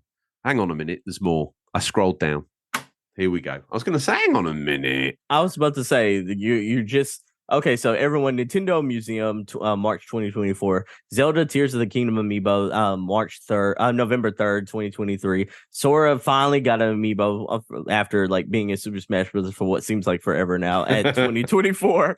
Xenoblade Chronicles 3 amiibo, January 19th, 2024. Bandle Tale, a League of Legends story, 2024. By the way, those League of Legends story games have actually been pretty good. Songs of Nunu, a League of Legends story. Nunu. November 1st, 2023. WarioWare Move It, November 3rd, 2023. Eudin of Chronicles, 100 Heroes, April 23rd, 2024. Eastward, which hype. I was just about to say, I think this is gonna be two people's mommy, RGT and George. Eastward's DLC, which is Octopia, winter 2023. I feel like winter 20. Well, this is Japanese winter, so that could be next year as well. I was about to say we barely got 2023 left in this year, but like Wargroove 2, October 5th, 2023. Dave the Diver, let's go. October 26th, 2023. Yeah. Dave the Diver, boy, that's a game. That is a video game right there. But Mario Kart 8 Deluxe Booster Course, past Wave 6, hopefully the final wave, holiday 2023. Among Us Fungal Map, October 2023. Paper Mario 1,000 Year Door, 2024. Mario Kart 8 Deluxe Booster Course past Wave 6. Is this really paving its way to be a Switch 2 launch title of Mario Kart 8 Deluxe with all of it in? And that's 3 gens of Mario Kart 8 we'd have had at this point. Oh, yeah. They're calling it Mario Kart 8 Ultimate Edition. Yeah, exactly. They're doing the Super Smash Brothers thing. Everyone's here. All the courses, And then they're going to do like midway through, like not even like a year afterwards, I'd probably say, or maybe 2 years afterwards. That's when they're going to drop Nintendo Kart. Yeah. And that makes sense. I mean, limiting yourself to the Mario roster is one thing. Limiting yourself to all the characters from Smash across all different franchises. That's money. That's money. Yeah. And then you also have like different stages and such like that. Because I know like, don't get me wrong, there are some like there are some non-Mario Kart characters in like Mario Kart 8. Like there's Zelda, there's Link and such like that. But like, yeah, the Nintendo family. Yeah. If they get like some real heavy hitters in there, like that are also going to add like weapons and different things like that, it's going to be a different game. It's going to and different levels and such like that. It's going to breathe life into that. What's kind of becoming a stale kind of game. But out of all those, I know Eastward Octopia is probably one you're looking forward to. I'd probably say the coolest thing to me out of all this bunch is, I'm going to be honest, I'm not really going to play any of these things, but like I'm playing Dave the Diver currently. I think that's a dope game. Paper Mario, the 1,000 Year Door. While it's cool that if for the people who haven't played this game, it's finally here. It's just, it reeks. This is the end. This is the end of the road. Like this feels like as soon as this game with the legs into 2024 that these games are signposted in October, October 2024 seems to be the deepest into next year that we reach. So Princess Peach Showtime potentially is the final curtain for Switch as we know it. And after that, we'll be seeing Switch 2 release. Now, don't be surprised if Detective Pikachu Returns can be a cross-gen title, like just like Breath of the Wild. If they play their cards right, and the rumors are to be believed, they're doing a 3DS, DS kart style lockout with a little tab on the side, so it is backwards compatible. Mm-hmm. It is embracing backwards compatibility on the Switch 2 Super Switch. Call it what you want, a pro move, or is it like a bad move? I think I finally think I think if they don't do backwards compatibility in this generation to where like your digital library comes with you, I think this is going to be the right point, because I think like the Steam is doing it, Xbox is doing it, PlayStation is doing it. That is going to be a bad look if you're the only person that doesn't embrace backwards compatibility. I can understand they had a decent excuse moving from disc-based media to cartridge-based media again to do the whole re-release scenario. One thing I am surprised by and a little bit shocked, if I'm honest with you, Wind Waker HD trapped on the Wii. Oh, so is was it Twilight Princess didn't get a was it Twilight Princess and Wind Waker are the last 2 Zelda games not to be ported over? In one way, shape, or form, yeah, I believe they are. And it baffles me that they could have done Wind Waker HD on Switch at this point would have done big numbers. One would argue probably better numbers than maybe Princess Peach could do. So why? I think that's unquestionable. So why leave it there? Why remaster it and leave it on a system that's dead? And then bring everything else. I think I think they're saving that for a Switch 2 lineup. Like, I legitimately think like they're going to save that one. They're going to do that the Mario 3D All-Star Collection with Zelda, but it's only going to be like 2 or 3 games. It's basically going to be like that, those two, and I think like if rumors are to be believed, like they might be doing what was the one they did where it was kind of like the chibi art? Was that Majora's Mask? No, Link's Awakening. They might be doing the Link's Awakening treatment with Majora's Mask. Okay.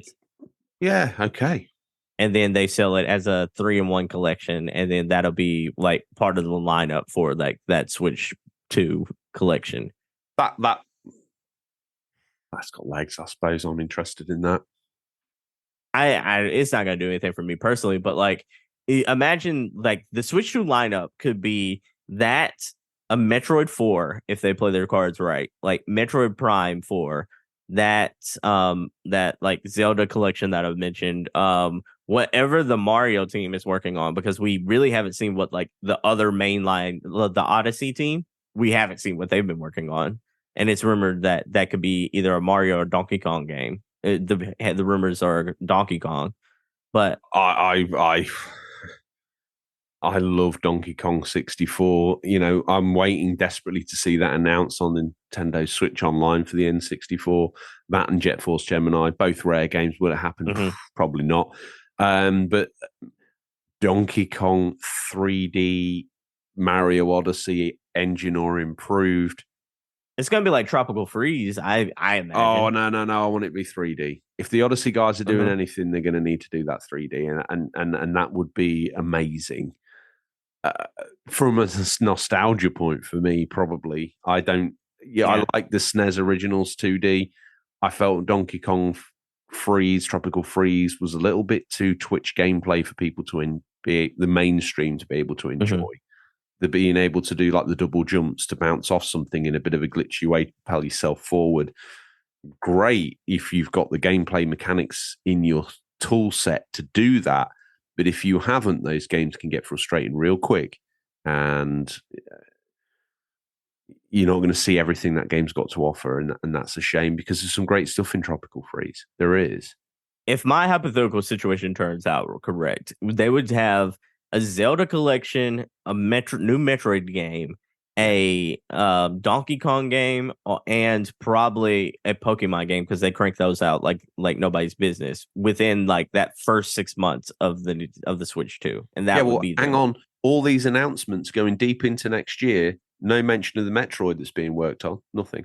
Nah, you save that for the next console at this point. Launch game? No. Yes. What's going on?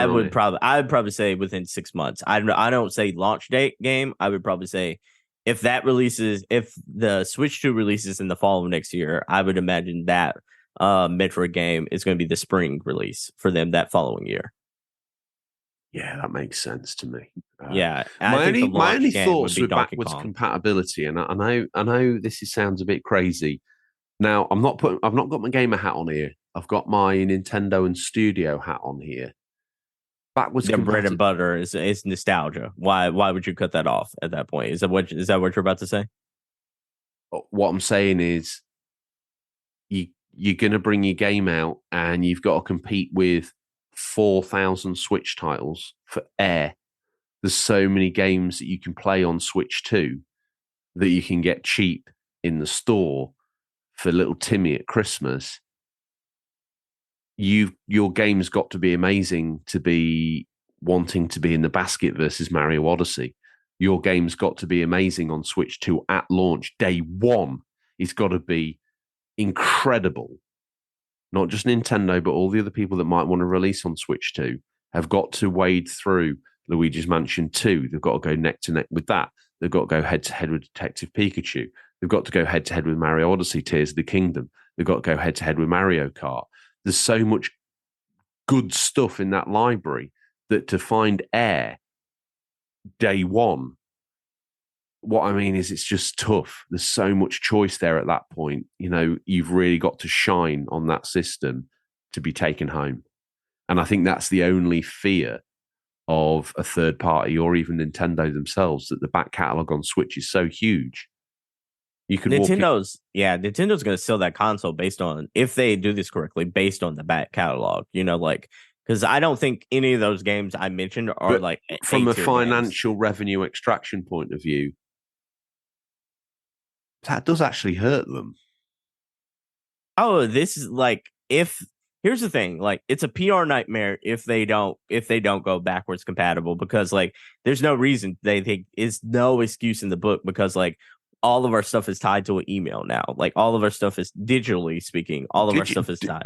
Digitally, I think they've paved the way. Physically, there's no excuse. Yeah. Physically, I think that's it. You're tied between morals and money at this point. I think and that's the problem. But here's the thing: is like most people are buying their games digitally at this point. So I'm like, the big PR nightmare is going to be like if you can't port those games over, or if those games aren't backwards compatible digitally. But then you also run into the issues of like, oh well, I've bought Switch 2 and I've downloaded Witcher 3. Why can't I have the PS4 version now? And then Nintendo are holding two versions on their servers. And people need to know that they're getting their hands on that Switch version of anything they're going for with zero upgrades apart from what the hardware can extract from the code that was originally there, i.e. reduce load times, reduce pop-in, if the games are built that way. Even I mean, but look at what the Xbox to counterpoint that. Look at what the Xbox Series X is doing to games that aren't necessarily built for that ecosystem. That's Xbox. Yeah, we're talking about a very different cat here. That is true. That does the weird Nintendo decisions. But I'm like, Red Dead Remastered is not coming out for Xbox because Red Dead Redemption is already out for Xbox, and it already is already doing everything that the remastered is giving you. It already is upgraded. Listen, I wouldn't have bought that game on PlayStation. Absolutely not, because sure I already own it. But, and this is rapidly becoming a catchphrase, that's a great game to have on the go, and to have that on the go in your pocket in the form of the Switch. Now, I joked before we started, you're a big advocate of the Steam Deck, and I understand why it's great. But it's not as slim, and it's not as sexy, and it's not as throwaway. I can slam a Switch in my back pocket, jump on the bus, and not really give two hoots. If I had a Steam Deck in there, I'd be carrying it around in a baby carrier on my front, wrapped in about 6 socks to protect its insides. Switch is almost throwaway. You're not wrong. A little bit more bigger boys, and therefore I want the carry case. That carry case is going to be like a backpack. Portability is key, and you're not wrong. But here's the thing: it's like the Steam Deck is issuing. It's like the Steam Deck is like crawling and introducing a wave of these handheld PCs, just so like the IM Neo, just so like the ROG Ally can. I was going to say, have you had hands on with the ROG Ally or no? Yeah, it's sleeker. It is sleeker. It's just like it doesn't feel like its software is a kind of up to par to the Steam Deck. That was my only thing. The Steam Deck's obviously built with Steam in mind, the Steam marketplace, and that functionality seems to be good. And if like me, you don't want to be getting into DOS and hacking stuff and messing around, it's nice to do, though. It's very fun to do. I know, but I don't know if I'm good enough, and I don't want to brick it, and I'll be nervous, so I'll be playing Steam. And let's face it, the Steam store is incredible. I mean, this absolutely amazing, yeah. Going back 30, 40, 50 years, not 50 years, but there's 40-year-old games on there that you can probably still extract fun from, all the way through to modern re-releases and versions of that game, and obviously all the modern stuff. And if you're skillful enough, you've got your PlayStation running on there. If you're skillful enough, you've got your Xbox running on there. If you're skillful enough, you've got your ROMs running on there. You've got your hacks running on there. You're playing pretty much allegedly every console on there. Amazing. And that's what makes me nervous about the ROG Ally. It looks great. It's got that slim factor. It's got that, I mean, not monetarily, but throw it in my pocket. I don't really care if it falls out on the bus and a tramp steps on it half baked. It doesn't matter. But, it does matter because these things are expensive.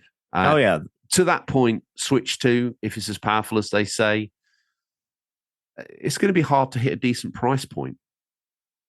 I don't think there's a world we can live in to where they can hit above 400 because like and once you I hit actually see it retailing at $399. That's actually what I see. This I'm gonna say 350, and that's Nintendo's not going to lose money at this point. They're not going to do a loss leader of a console to look to make money back. I think the Switch has been $299 since the day it launched. It's $299 now. Yeah, I think with inflation, it's got to be $399. You're talking about you're talking about UK like $399 or American? Because I'm like, that's a $50 difference, right? I think they're going to standardize it at $399 across $299 across territories. They're going to standardize it at $399 across territories. €399, £399, $399, and then I think the average there will wash out to being where they want to be. They might lose a little bit in some areas, they might make in others, but overall, worldwide, where this Switch will be sold, they're going to make.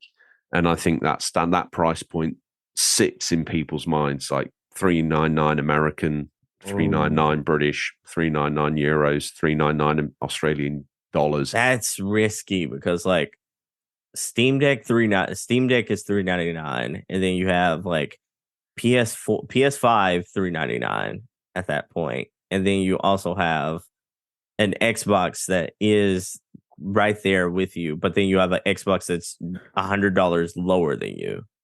Like that is, and which, by the way, both Xboxes are going to be more powerful than you at that point too. I understand that, but sometimes Nintendo fans aren't going to care. I understand what you're about to say, but like, also you got to stand on the strengths of your convictions as well. Like Nintendo do have good internal development. Their games are polished beyond polish when they come out. I mean, yes, the Pokemons were questionable. The latest two, questionable. We've talked about that on the show, and obviously people should dive in the back catalogue and pull that episode out. Questionable. Yeah, sure. And they do get a free pass. But more often than not, they've sat and shined that turd for hours. Even if it is a turd, it's the most beautiful looking turd they can make with the hardware they've got their hands on. So, I've joked because the Nintendo eShop is the very antichrist of the Nintendo Gold Seal, in my opinion. There's not a lot of curation. I was going about curation of digital marketplaces, and Nintendo have got a lot of work to do. They're very heavy. They're very heavy discounts in the eShop aside. Getting some absolutely banging games for 89p is phenomenal. Vampire Survivors launching on there at that sweet price point was great, and a great place to capture some marketplace. Also, a great fan of the indie push that they give on the eStore. Lots of great games. Dave the Diver, as you mentioned before, being there. It's nice to see. All this aside, Nintendo talk, Switch 2 talk, all that sort of stuff. The only reason I brought you here surreptitiously, really, is to talk to you. Not only have you had hands-on with Mario Wonder, you've had hands-on Mario Wonder with Phil Spencer. Only the UCP can say these kind of things, and only the superstar Triple S Sebastian can be involved in such shenanigans. I'm keen for Mario Wonder dropping next month.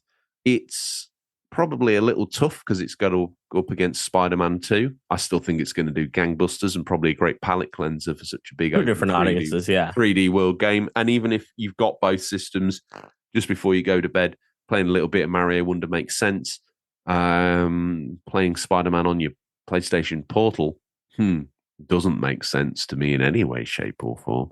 But we'll see. Maybe the Portal's going to end up being deader than VR2. That's the only thing that would make me happy about the Portal, to be honest. But all joking aside, you and a good friend of the show, Phil Spencer, by happy accident, sat down to play Mario Wonder at PAX. How was that experience? Tell me all about that. Is it as good as I want it to be? And is it another 10 out of 10 Game of the Year contender on our hands here? I'm not a Mario person, but I have FOMO of missing out because I kid you not. Does that switch off again, Seb? There's still a heartbeat in the old girl. Yeah, I'm not a Mario person, nor am I super enthused to play my Switch most of the time. But after so like at the end of the day, like like during PAX time, there is like some behind closed doors like places where like a whole bunch of industry people meet up and we talk about things and we talk about the games we played. And I don't want to, and I hate FOMO. I hate missing out on things. So I wanted to make sure I played Mario Wonder. That said, Mario Wonder is fun. It's jovial. It has some really cool mechanics. I think the transformation thing, while it is a novelty that I think personally is going to wear thin in a lot of places based on what I play, I do think that it feels like at least they're taking a swing. It does feel like Mario on acid in a lot of parts. It also feels like what is it, 3D World, Super Mario 3D World, where like they really got creative and really showed off like some of their like like some, I guess you could say, like innovative parts of development, to where like they really said, like, hey, let's try something that we haven't really done before. And alluding to my previous comment, whatever they do, even if they've not tried it before, they're going to go out a little bit left field. Mm-hmm. When that's presented to you, and Mario Wonder is living proof of that, it's so polished. It is. It really is. But it's hard to fault it.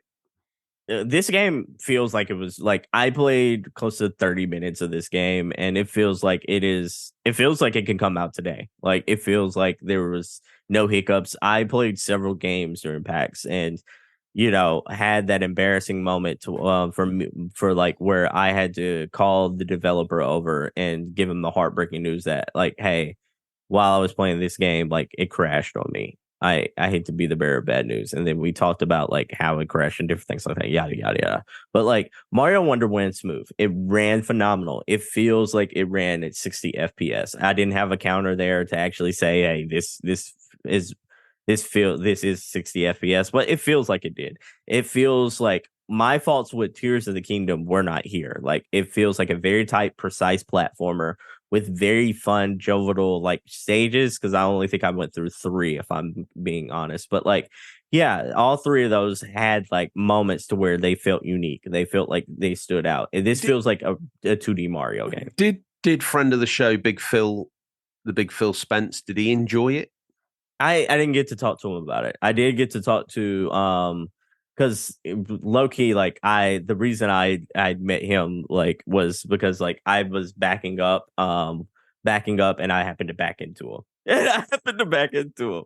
So I'm like, oh my, you forced yourself upon him. You twerked on Phil Spencer. So I. Do you know what? What with you twerking on Phil Spencer? What with me basically manhandling Shuhei Hoshida? I think this show's got a good form. Good reputation. Yeah. When we did the Timeless Gaming Convention a month or so ago, we went up on stage and did like a questions and answers section. One of the questions was, what's the most embarrassing thing? Who was the best person you've met as a result of the podcast, and what's the most embarrassing thing? Those two things entwined as one thing to me.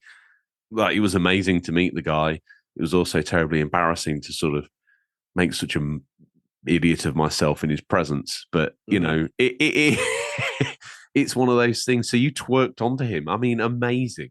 That's not even the most embarrassing moment for me at PAX. Like I bumped into the lead voice, and like the lead voice actor for Final Fantasy 16, and like legitimately bumped into the guy who plays Clive, Ben Starr. Like bumped into him, and this was like in a narrow, like there's maybe like 80 people at this bar, and all of us are talking. There's different people. There's people, PR reps from different companies, yada, yada, yada. But like Ben Starr is on one side of the room. He's exiting, and I'm like towards like the bar side, but right beside me is like the entrance to get into the bar. So I'm like, a part of my shoulder is like sticking towards the entranceway. So I'm like, we kind of stumble into each other, and like I don't think anyone heard it, but like I had several like different things that day, and I accidentally tooted when he hit me.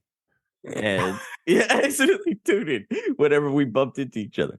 So it's like I farted just right for the worldwide audience. Star. Yeah, toot as a fart. So basically, he almost made you.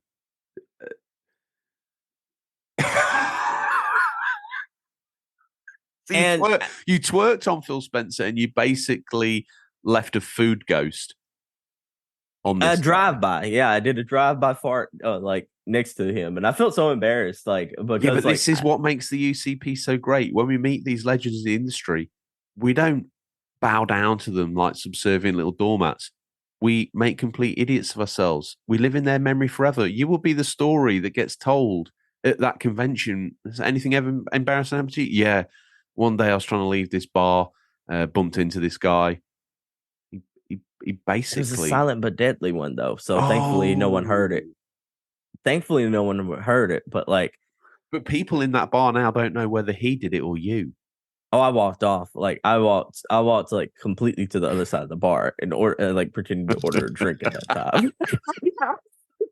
I'm not gonna sit here and bask and because there's like, I kid you not, at the entrance way, there's like 8 of us. There's like 8 people who are standing there because it's so tight, man. It's like it is a hotel. It's a hotel bar, but like it's kind of like tight quarters. There's only like 12 tables, but there's several different people at each table. Like there's like the creative director for one game. There's like the person who made like Gunbrella at another game. There's like a guy who made like the fantastic game El Paso that came out recently at one game, like standing over there as well. So I'm like, there's so many who's of like game industry people, and both on the development side and the coverage side. And then like I did a drive-by fart like next to this renowned voice actor and just played it off by walking off and saying, "Hey, Bart, could I have another? Could I have another one? Hit me up with another round." You know. Oh, good God!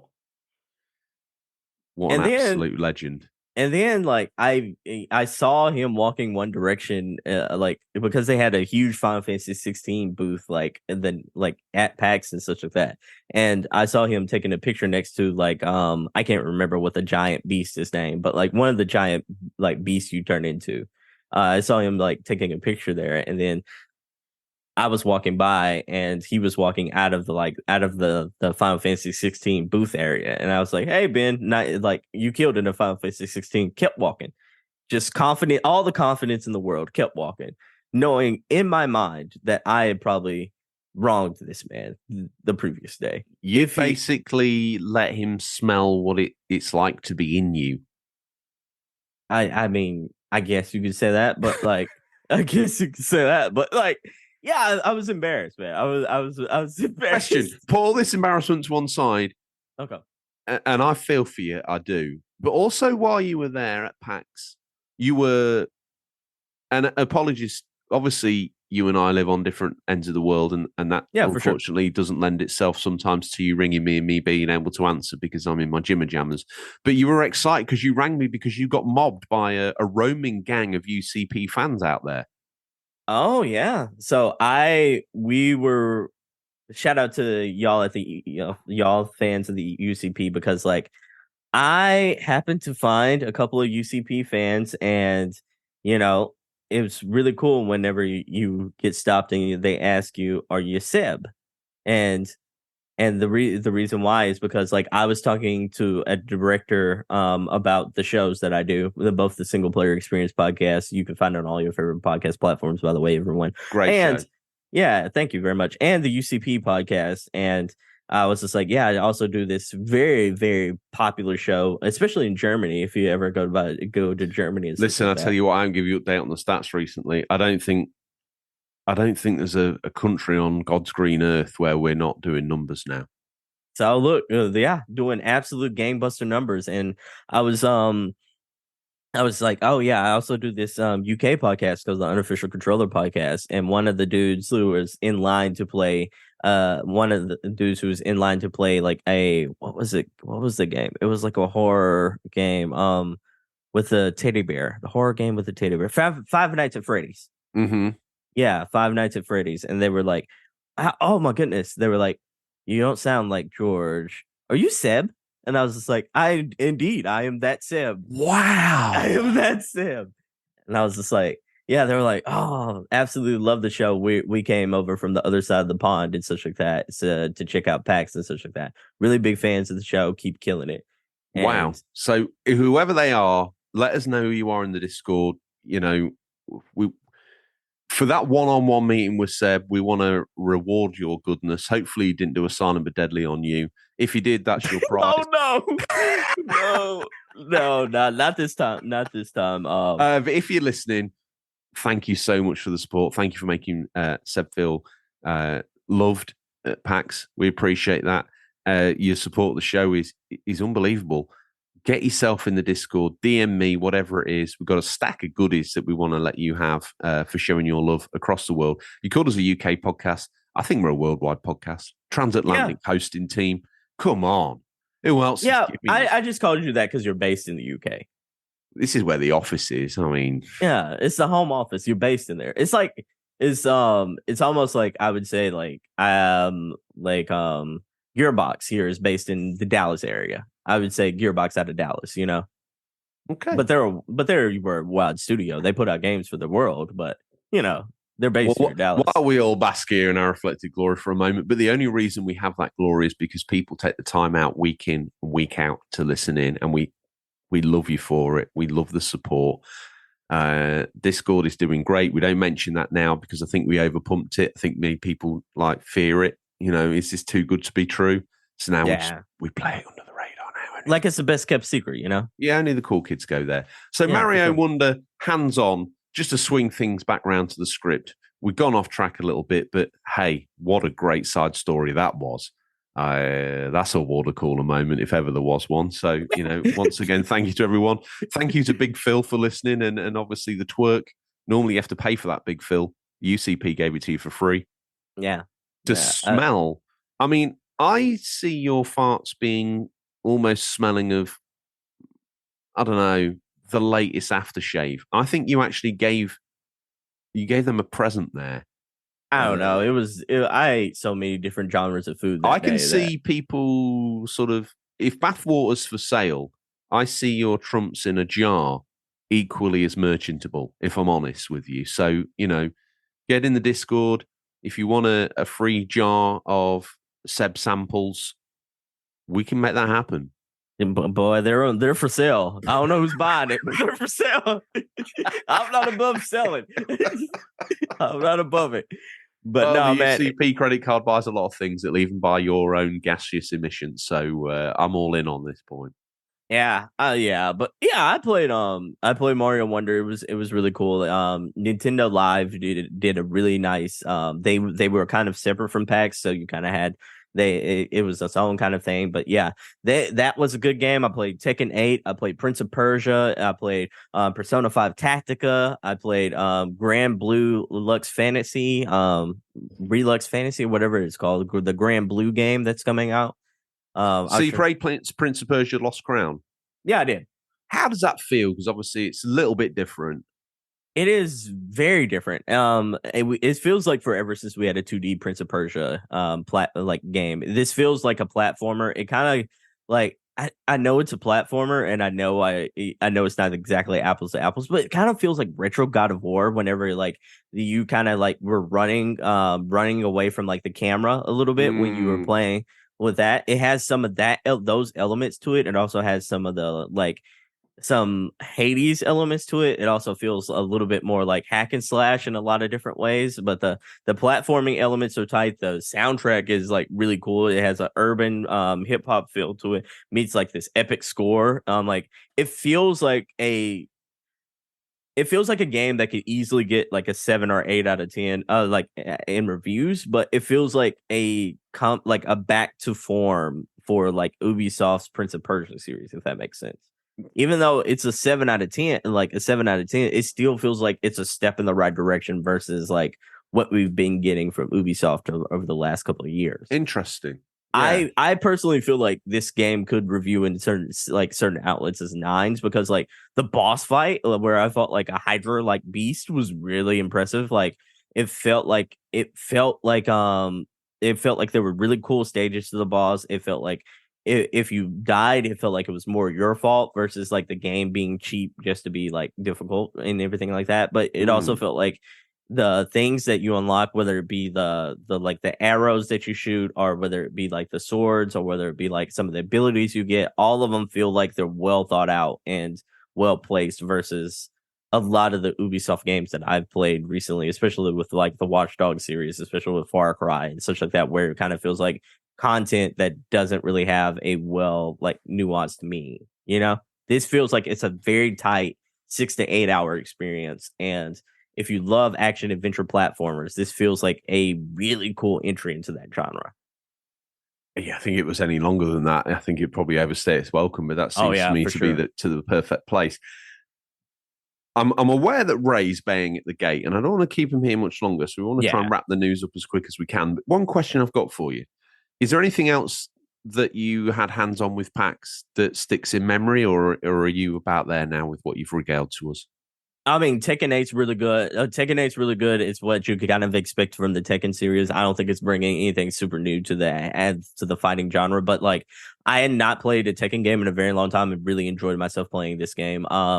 Persona 5 Tactica plays just like a Fire Emblem game. It is very much Persona, but it has Fire Emblem gameplay. Love it. I think it's a really cool step. I can easily see like the Atlas Studios doing 2 entries, just like Sega's doing with Like a Dragon, like where they have the brawler and the turn based. I could see Atlas doing a Persona like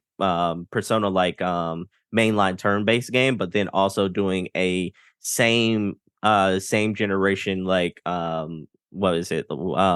Emblem style game, to where like both of them are mainline Persona games now, because like that they are killing it with like the action part of that game. Like they really taken the ground that Fire Emblem laid and is moving in a really cool and interesting direction. I just wish like they maybe had new characters as opposed to recycling Persona 5 characters over again. Because like if you play Persona 5, like these besides a couple of characters, most of it's the same kind of grounds you've kind of seen before, except with a slightly different story. They do tend to kind of spread the butter very thin in between their mainline franchise releases. They beat the horse. They beat the dead horse. They kill that last game, and then they bring out a new one, and then hopefully they've got a new set of characters that they can milk there. Persona 5, absolutely brilliant game. Everything about it, screams high production values. It's well put together. It's polished beyond belief. Oh, absolutely. And I understand why it takes the time. I just sometimes think that they could do with doing nothing to create more hype for the next thing. Do we need Tactica? Do we need Strikers? Do we need this? Do we need that? Do we need the dancing game? Some would argue yes. Some would argue no. We don't. But like, yeah, those games are like, those games are fun. We don't necessarily need them, but like, play that. Also play the new Sonic the Hedgehog game. It's what you expect of a Sonic game. A little bit. I think it's a little too multiplayer focused as opposed to like what we've experienced with the 2D Sonic games recently. I wish they would have kind of kept the momentum from Sonic Mania a little bit like there, but really, really cool entry. Really cool entry for the people who want to play that sort of thing. It's almost like the Mickey Mouse game that came out like very recently, where you have again, friend of the show, Marathon Gaming, who we met at Timeless, popped on the Discord and was hyping that, and I agree, it looks great. He says it's an absolute banger, and obviously the industry agrees. Interested to see. Probably going to get my hands on that at some point in time. He's been big advocate of the Switch. Yeah. Big news. But obviously he's been playing Brotato as well, which is like a Vampire Survivors clone. I don't know what came first, chicken or egg. I don't really know, but still some life in the old girl. Anything else you got your mitts on there? No, the last thing I will say is like Forza looks like it's going to be, I can't say a whole lot about it, but I will say it looks like it's going to be what you expect from a mainline car simulator type of game. It looks so clean.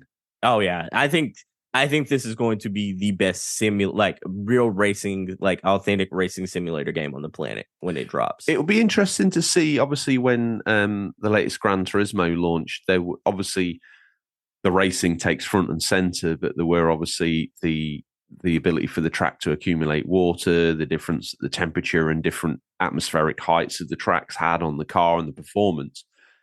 I want to see Microsoft roll all that in. They're quite good at doing that, taking whatever Gran Turismo's done. That's not an insult at all. That's, taking that in, working it up and polishing it up to the next level.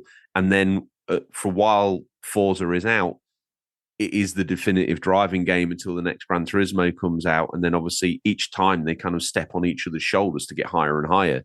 I'm very excited to see what this does. If it can implement that and actually put some real legs on the ground for a proper simulation, I think it could do big time. And obviously linked to a PC and all the connectivity and the online that can give you, and maybe even, dare I say it, the modability that can give you, that obviously Sony are never going to entertain. I think it's got some serious legs. George, I got my hands on a premium edition of Farming Simulator 22. Tell me everything. I am not a farming simulator kind of guy, so I legitimately am like the worst person to describe this, but like really fun gameplay. They had a really cool booth where they had a real tractor at PAX, so really cool. Got to take a picture on that bad boy. They said like the premium edition is going to be dropping November 14th. Farming Simulator 23 is going to be coming really soon, and that thing looks like it's going to be a monster. They have a lot more tractors that they showed off, and evidently, like to the people who are lining up to play this game, like they were really tooting their horns about it. Like 23 looks like it's going to be a banger. Send them to me. I want to use my superstar power, not for any other game on planet Earth, the Farming Simulator. Bring them to me. Yeah, they touted about them selling like 30 million units of Farming Simulator overall, and I was just like, damn, I bet at least 10,000 of those were George like buying it for every single console. I literally have multiple formats as well, the same game. That's the sort of guy I am. Okay, well, that's Seb, always great to have you on. For sure. It's been a while, but you've been a very busy boy, as people have found out, and you've been obviously representing the show to a great level. Very grateful for that. Thank you for maintaining the UCP standards that we've built here in the UK, and literally embodying them by literally sharting yourself on someone and twerking yourself on the boss man of Xbox's crotch area. What a great only the UCP. These knees ain't what they used to be, but I do what I can. Oh wow, that bump and grind, it definitely got us the Starfield hands on for you, and obviously you're 60 hours into it, so it was worth everything. All that aside, community corrections, did we miss anything? Do you have an opinion or take on the news that we missed? If so, Seb, how would the collected masses get in contact and let us know that, George, that wasn't a twerk, it was more of a fit? I was there at PAX and I saw Seb fitting on Phil Spencer. How would they get in contact and let us know that's what actually took place?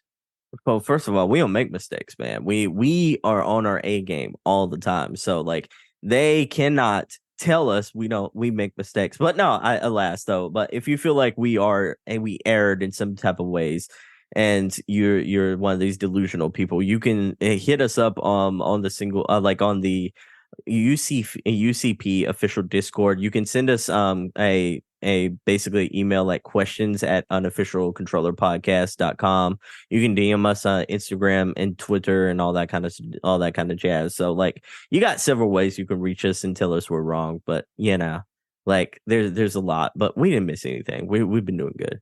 Absolutely not. And the story continues on the Discord if you're cool enough. Yeah, you should definitely check out the Discord, everybody. Link in the Instagram. There's a link tray there. You can get there.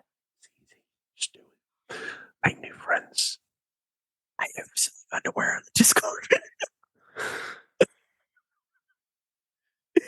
We can't talk about the Discord. It's the coolest thing in town. Okay, listen, so we can't. I say that the coolest thing in town is the Ray.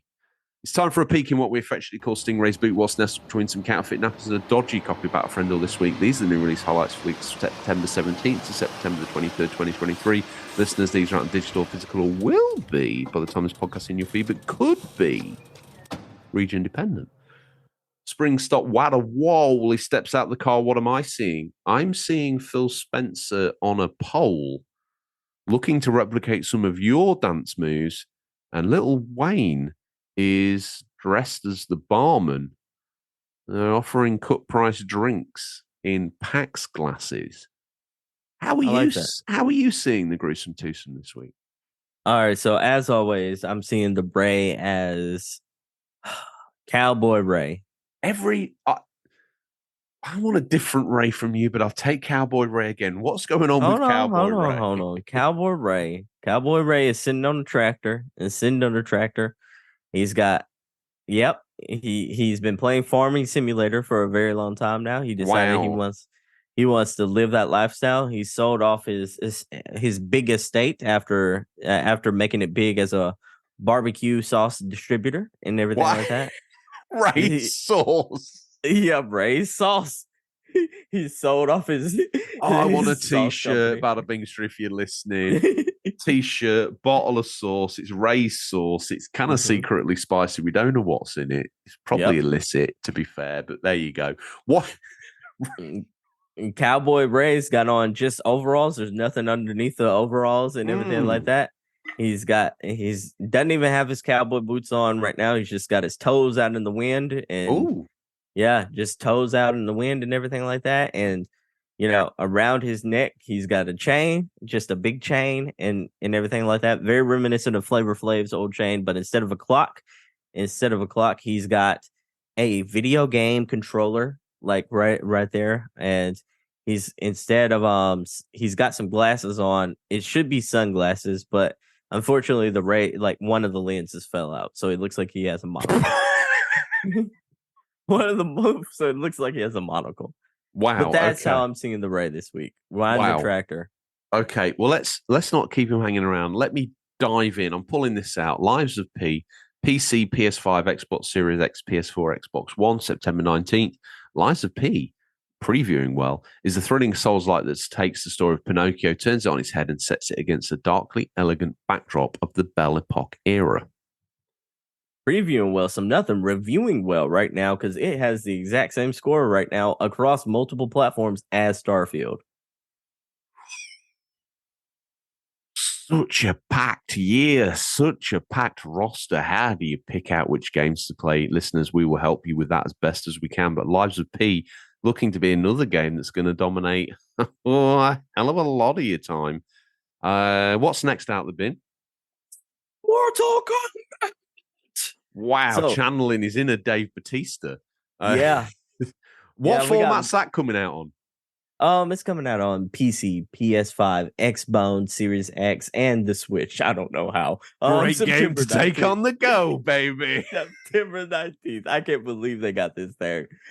I bet like it takes you 20 minutes to push somebody on the Switch version. Listen, but if you want to sell numbers, you've got to put it on the formats that are gonna sell numbers. Yeah, that's true. It probably looks like the 1999 version of Mortal Kombat on the Switch. Hang on a minute. Is this game not on PS4? No, it is next gen only except for Switch. Next gen only, including Switch. This is the power in your pocket, baby. Next gen only except for Switch. I refuse to acknowledge Switch as next gen. Say it. It's like, join the dark side. Say it. Right now on OpenCritic, this has an 86 score. So right now scoring higher than Starfield, by the way. Another game of the year contender, it looks like. So discover a reborn Mortal Kombat universe created by the fire god Liu Kang. Mortal Kombat 1 ushers in a new era of the iconic franchise with a new fighting system, game modes, and of course, finish them. Fatalities. Amazing. Another game coming out for two of the best-selling consoles of the last gen. You gotta be kidding me. You Suck at Parking is coming out on PS4 and Switch, everybody. You got it, baby. This game has been coming out, I feel like, for the last 6 months. I keep seeing releases of this game. I thought it was out on everything by now. Calm down. Set all your panic aside. September 19th, You Suck at Parking is the only racing game when your goal is to stop and parking your ride is more important than your driving skills. It's a hot race against the clock as you drift, cruise, and go airborne over 250 frustratingly fun, wild levels. This is the indie Skyrim right now. It comes out on every platform. Like, It's got to. It does. Party Animals, which is reviewing stupidly well right now, is coming out on PC, Xbox Series X, and Xbone for September 20th is this release date. You fight with your friends as puppies, kitties, and other fuzzy creatures in Party Animals. Paw it out with your friends, both online and offline. Interact with the world under our realistic physics engine. Did I mention, as Jerry the King Lawler would say, puppies? They are puppies. Keeping things steady away here, we got Days of Doom on the PC, the PS5. Seb's lost it. You know, twerking on Phil Spencer want enough. Saying puppies like Jerry the King Lawler, it's done him in. Days of Doom, PC, PS5, Xbox Series X, PS4, Xbox One, and Switch, September 21st. Gather your heroes and fight to make it to Sanctuary in this tactical RPG roguelike. Did we mention the zombies, raiders, and mysterious monstrosities that inhabit this post-apocalyptic wasteland? Welcome to Days of Doom. Oh, man. You read that like a champ. Hellsweeper VR for a PC VR, and PSVR 2. Mumsy, fetch the 21. dusters. It's time to get out the pit. Well, actually, don't. No. Leave that in the closet right next to the Wii U. Dare to descend into hell. Hellsweeper VR is an immense first-person action combat VR experience. Traverse the underworld where every step brings a challenge or a chance. Gather mastery of your weapons and elemental magic, or fall to the unrelenting onslaught of hell's twisted souls. Puppies! Payday 3. I thought we'd already gone past Payday 3, but Payday 3 coming to the PC, PS5, Xbox Series X, September 21st again. Payday 3 is the much anticipated sequel to one of the most popular, could be argued, co-op shooters ever. I was about to say. Since its release, they got to hype up their own product, can't they? Yeah.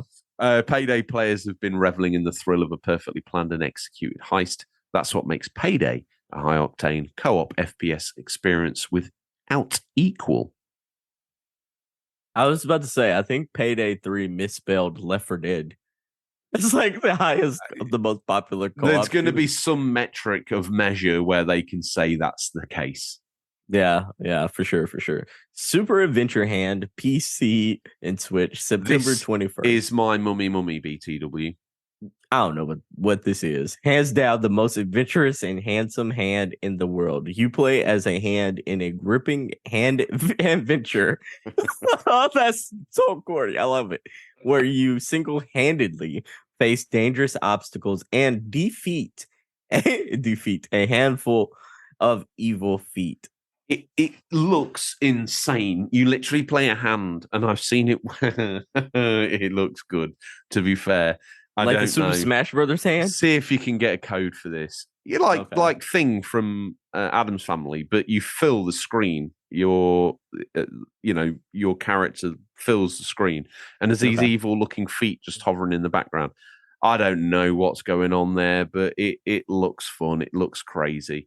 Up next, Warhaven, something a bit more normal for you guys on PC, where the bigger boys play games. September 21st, Warhaven is a free-to-play big team PvP medieval fantasy warfare game right up Bobby Street. Choose your soldier, lead your squad into combat, and incarnate as a powerful immortal to turn the tide of war. I think Bobby's mummy is going to be Liza P. He's a Souls boy. You're absolutely right. You know him better than I do, and you're absolutely right. He's going to chase that Souls-like. I think so. He's going to. Thing is, that's probably going to go on a stack of backlog about 6 to 8 foot high at the moment. 2023 has given us nothing but games. He's in the chat though. He hasn't really been playing much this year. Well, Diablo 3, in his quest to make sure he platinums every console game that he puts in his consoles, it proves very difficult if you stumble across a game that you've had to sink 300 plus hours into before you can move on to the next one. He's well behind at this point. Yeah. What can you say? What can you do? It's been a bad year. It's been a good year, but it's been a bad year if you're a completionist. Oh, yeah, for sure. And not to mention, like I hate it for him because I know he's not an Xbox gamer, and this game's currently on Game Pass. What like Liza P. Is it? Yeah, day one Game Pass game. Ooh, that was a slick move. Yeah, that I'm like, man, you talking about might take the sales out of Starfield a little bit, like putting that think and of Payday 3 on Game Pass day one. I mean, the king of first person action adventure. What they give games with one hand, they take away with the other. That's how it works down at Games Pass. But no, I think that's a killer move. There's lots of people that would have bounced off Armored Core because it's not what they wanted. They'd have gone, oh, From Software, brilliant. Oh, no, I don't really know. Liza P has come at a great time to take advantage of that, scoop up some of that Souls-like crowd, gather them in, harness them up, putting it on Games Pass. And it's really the only true Souls-like game this year. So I'm like, it's got to market all to itself. But anyways, Shuyuan Saga for PS5, Xbox Series X, PS4, Xbone, Switch, September 22nd. Shuyuan Saga is a graphic novel series where action scenes come alive in 3D combat gameplay. Set in an ancient Chinese martial arts fantasy universe, you embark on a life-changing adventure as Suyin. Well, delving back into the obscene and obscure, we got Slap and Beans 2 coming to the PS5, Xbox Series X, PS4, Xbone, and great game to have on the go. All the next-gen systems coming to the Switch, September 22nd. After the shipwreck in Africa, Bud and Terrence save a village from criminals and make their way home on a raft loaded with bananas. But of course, it wouldn't be in Bud and Terry adventure. I call him Terry because I know him, but his actual name's Terrence. If everything went according to plan. This game is ridiculous. It's a side-scrolling beat-em-up from all intents and purposes, starring Bud and Terrence, who seem to have their own franchise. I haven't done enough research to really know. It went as far as that and then died in my mind. But yeah, it looks interesting. This isn't the same Terrence as South Park, is it? No, I don't know. I think it's Terrence and Phillip. Never mind. It's these. Google it and you'll be most surprised. But what it needs is DLC where it reskins it as Wayne and Ray. I think that. Would be incredible. All that to one side, we can't let him leave without picking a mummy. I'm genuinely going to pick Super Adventure Hand because I'm feeling that way. I presume you're picking what, Lies of P? I'm not going to play any of these games this week, but I will play. You have to pick one, mummy. I'll pick Lies of P if I got to pick one, but the UCP can't re-merchandise itself to these businesses without putting the thumbs up on the box and then selling it extra numbers. Everyone knows that when you get the UCP mummy on the back, you've made it. Okay. So Lies of P is getting my thumbs up, mummy, even though I probably won't get to it this week. Okay, and I'm throwing down such a renowned industry award on Super Adventure Hand. Little did they know they were going to wake up to all the gangbuster downloads tomorrow. If they're developing Unity, they don't want them. Obviously, that's the reference to the payment charges. Oh my goodness, that was egregious.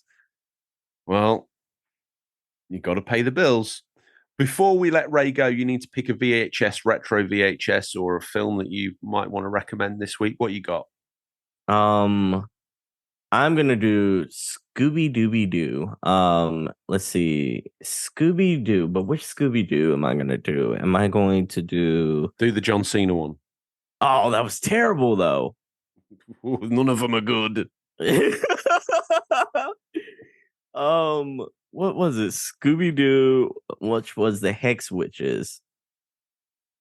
The Hex Girl Scooby-Doo. Yeah, I'm gonna do the Scooby-Doo and the Witch's Ghost, starring the Hex Girls. Wow. Okay. Yeah. I'm going to pick 1999 classic.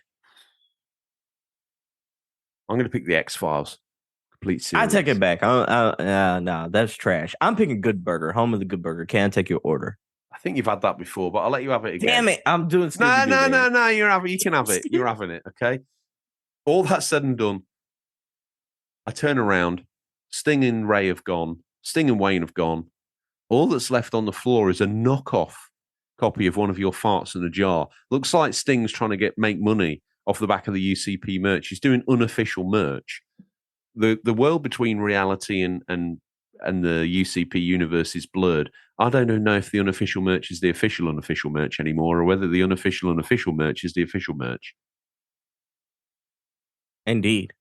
To everybody who listens to this show religiously week in, week out, 180 some odd episodes that we're into at this point, they know that the show doesn't really end at this point, because you need to answer this question.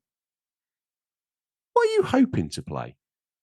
I'm gonna wrap up my playthrough of Starfield. It's getting to the point where it's wearing thin, and I'm just going to try to polish off at least the main story and see what everyone's hyping up, because they actually say like this story, like Starfield, really starts when you start New Game Plus. For some reason, I think it's ridiculous that a game magically gets better with New Game Plus. It's not the first time that that's been said, propagated, or heard, or experienced, so it might be true. Yeah, I'm gonna see if it's true though. But yeah, I think I'll play that, and then let's see. Outside of that, though, I'll probably be playing Dave the Diver and polishing off WrestleQuest. Yeah, WrestleQuest.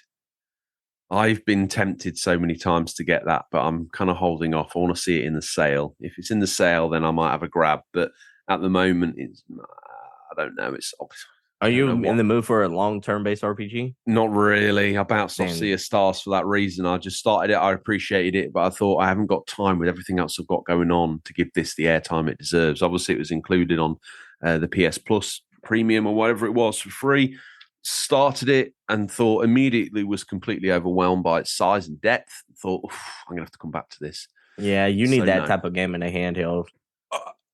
Great game to take on the go. That's why if it gets deep in a sale on Switch, it's obviously it's a good price on the Switch at the moment, but it's a little bit more than I want to pay. If you, instead of getting it on the Switch, you should just get it on the PlayStation Portal. Play it on the PlayStation Portal. Yeah, well, that's in the same cupboard that the PSVR's in, 2's in, and the VR 1 probably. They're all stacked up on top of each other. Can't ever see me. Just the fact that it's only usable in your own home, really, until I see some evidence that it can stream over the internet as well as a PS4 Pro slave to the 5. I think again, I haven't gotten hands on, but I think like they're saying you could take it to a hotel and stuff like that and still stream to your PS5. As long as the hotel Wi-Fi is good, but as long as there's all these that really take the legs out of the portal for me, I'd rather just struggle on with the Switch at that point. You know, if you're going to play Witcher 3 remote from the PS5 to the portal and it looked like that, then you might as well play the Switch version natively and look as terrible. Yeah, you're right. If you guys struggled through anything, you might as well struggle on it with the Switch. Struggle is real. What else? That's pretty much it. What about you? I think I'm gonna. Last night and this morning, I barely slept for this reason. I stumbled into Mario Odyssey and just had a smile on my face so wide. Luigi's Mansion 3 was great, but overstayed its welcome by a couple of hours, in my humble opinion, for what that's worth. It was a great game. It would have been better to end on a high. Then kind of just drag it on a little bit. Sort of the Polter Kitty nicking the buttons was a little bit like, oh yeah, add in length and breadth, crack on then. Okay, fair play. Yeah, Mario Odyssey, thoroughly enjoying that. It feels great, looks great. I know I'm late to the party, but like I say, I've had hands on with the Switch for many, many years, but always kind of watched through other people's eyes play on that. The family are fighting over a console, I quite happily slip away and slip onto the PS4 or 5. Having had one now myself through, obviously, Adam in the Artists in the Discord offering it up for a great price. I've just been loving going through the back catalogue and, hands-on myself, fully enjoying it instead of watching vicariously like, oh, that's really cool. Actually getting hands-on with some of those 2D elements and stuff myself has been fun, really fun. Some of the cat mechanics, obviously, are just absolutely bonkers. After you get done with Mario Odyssey, check if you haven't gotten tired of the Switch by that time, Go check out Kirby and the Forgotten Land. I think that's going to be up your alley as well. I have had hands on with that as well, and obviously vicariously watched that be completed and thought that was absolutely banging. I've had a little bit of a go, as I have with all these games, and I can appreciate them. But yeah, I think that might be. I don't know. I feel like after Mario Odyssey and maybe Breath of the Wild to some degree, I might try and give an updated and post-patch release version of Violet or Scarlet a go. They look kind of interesting, or maybe a little bit of something like Sword and just play it in handheld mode. I've got access to the whole time. I've had access to a Lite, OG Switch, a Lite, and I feel like that Sword or Shield probably lends itself to light gameplay. Just always on the portable. I can't believe you making me say this, but if you're feeling like a Pokemon game, do the most recent ones over Sword and Shield, because there's so many quality of life things, even despite I know the framework that is so much better. Exactly. Okay. Well, then that's where I'll start. That's where I'll begin that journey. Speaking of which, though, Fire Emblem Three Houses is better than all those games you mentioned, though. If you're if you like Persona games, I'm play Fire Emblem Three Houses. It's my favorite Switch game of all time at this point. I hear this a lot.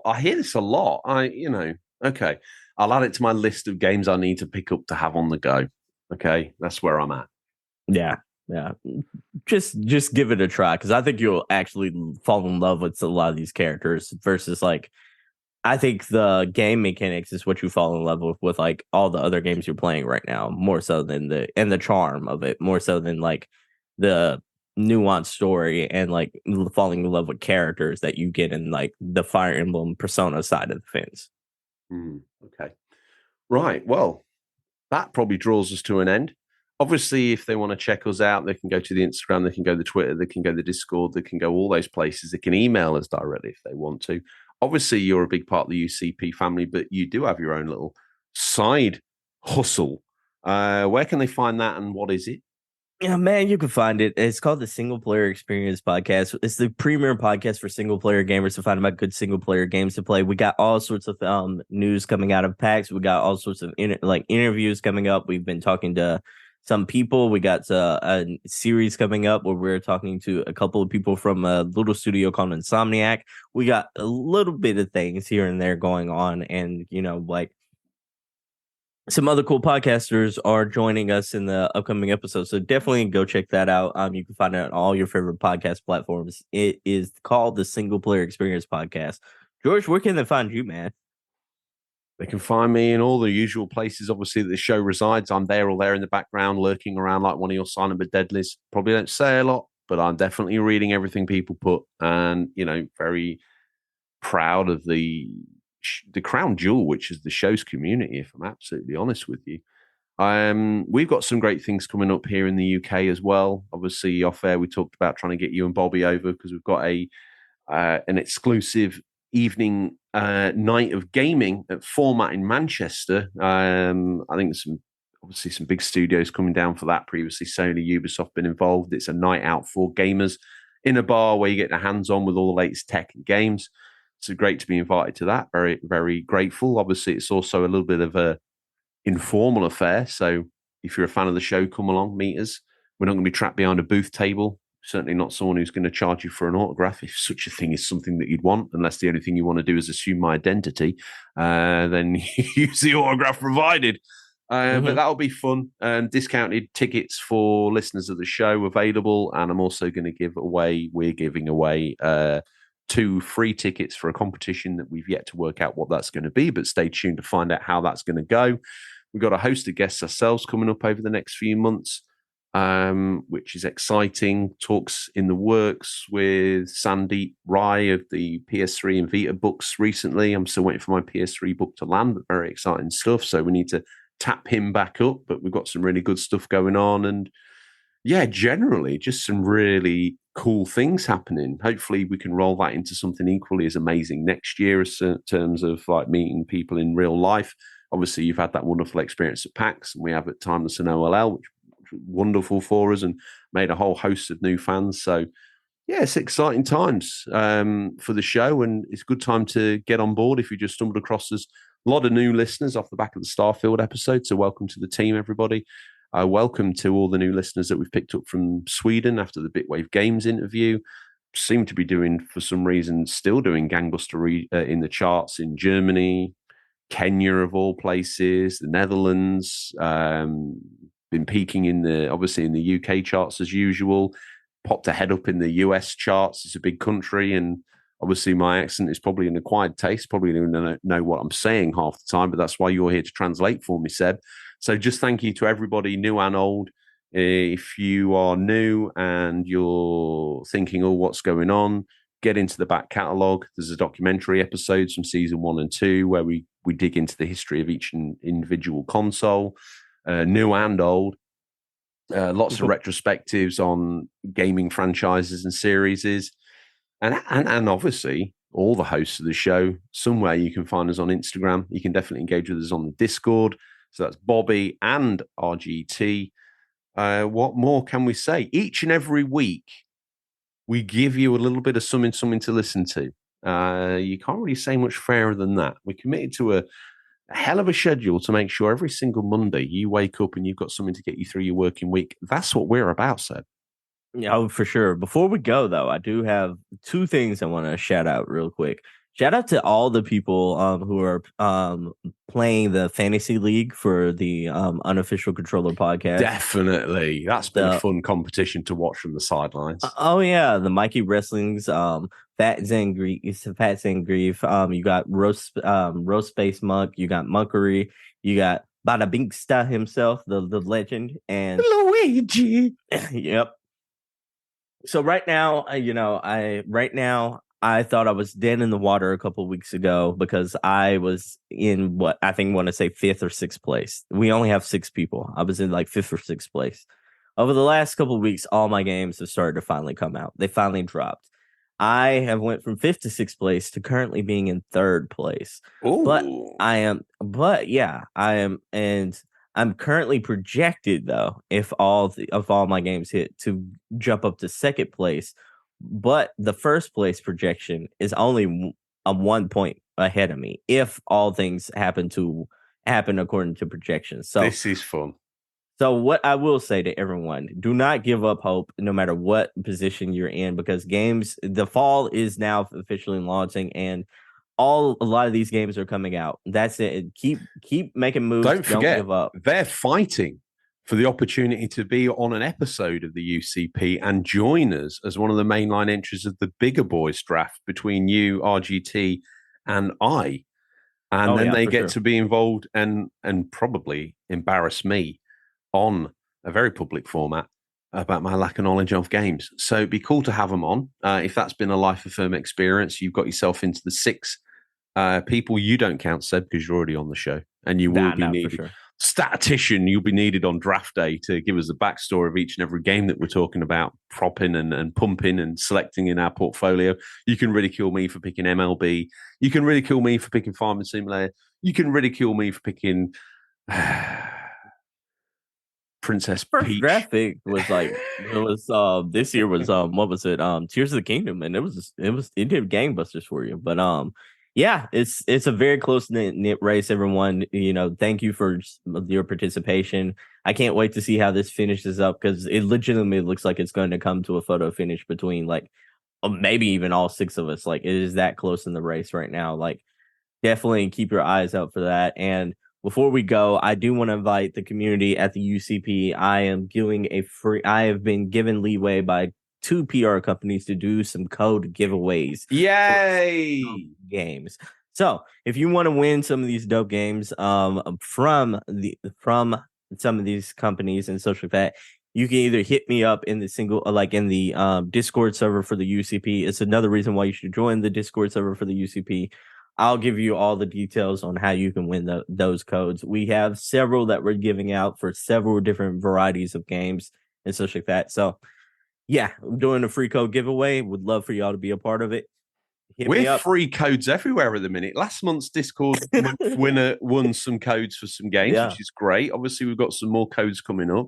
People, you thought we were mucking around with the Discord? We're deadly serious. Man, some of these are AAA, some of these are really cool indie games. So yeah, definitely go check that out. Hit me up if you're interested.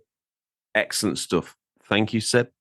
Do you know what I'm doing? I'll tell you my secret plan. I'm letting Furk wrap its tendrils around the show, and then I'm going to use the UCP credit card to basically buy out Furk. Just a warning to you. Yeah, buy out the stocks and everything like that. That's what I'm going to do. I'm not the stockholder of Furk. I'm just an employee, man. I know, but the good news is when I own Furk, I own you. Yeah. Yeah. Yeah, you're gonna have to absorb that contract. But yeah, I'm happy. Look, I already am. For some reason, I have to sign up for your expenses, so I thought I might as well be the mover and shaker in it. That draws us, I think, to the end. It's been an absolutely cracking show. It's been wonderful to get your hot take on hands-on with these games, and further propels the reason why we pay off these handsome credit card debts, because you're worth it, baby. You're worth it. Like I say, the Z right of UCP and more. And I think that draws us to the point where I say that's all we have time for this week, listeners. As always, thank you for your time. We look forward to the pleasure of speaking to you again next week. Until then, happy gaming. And remember, there's nothing wrong with being given the unofficial controller. It's what you do with it that counts. See you, Seb. Bye, everyone. Bye.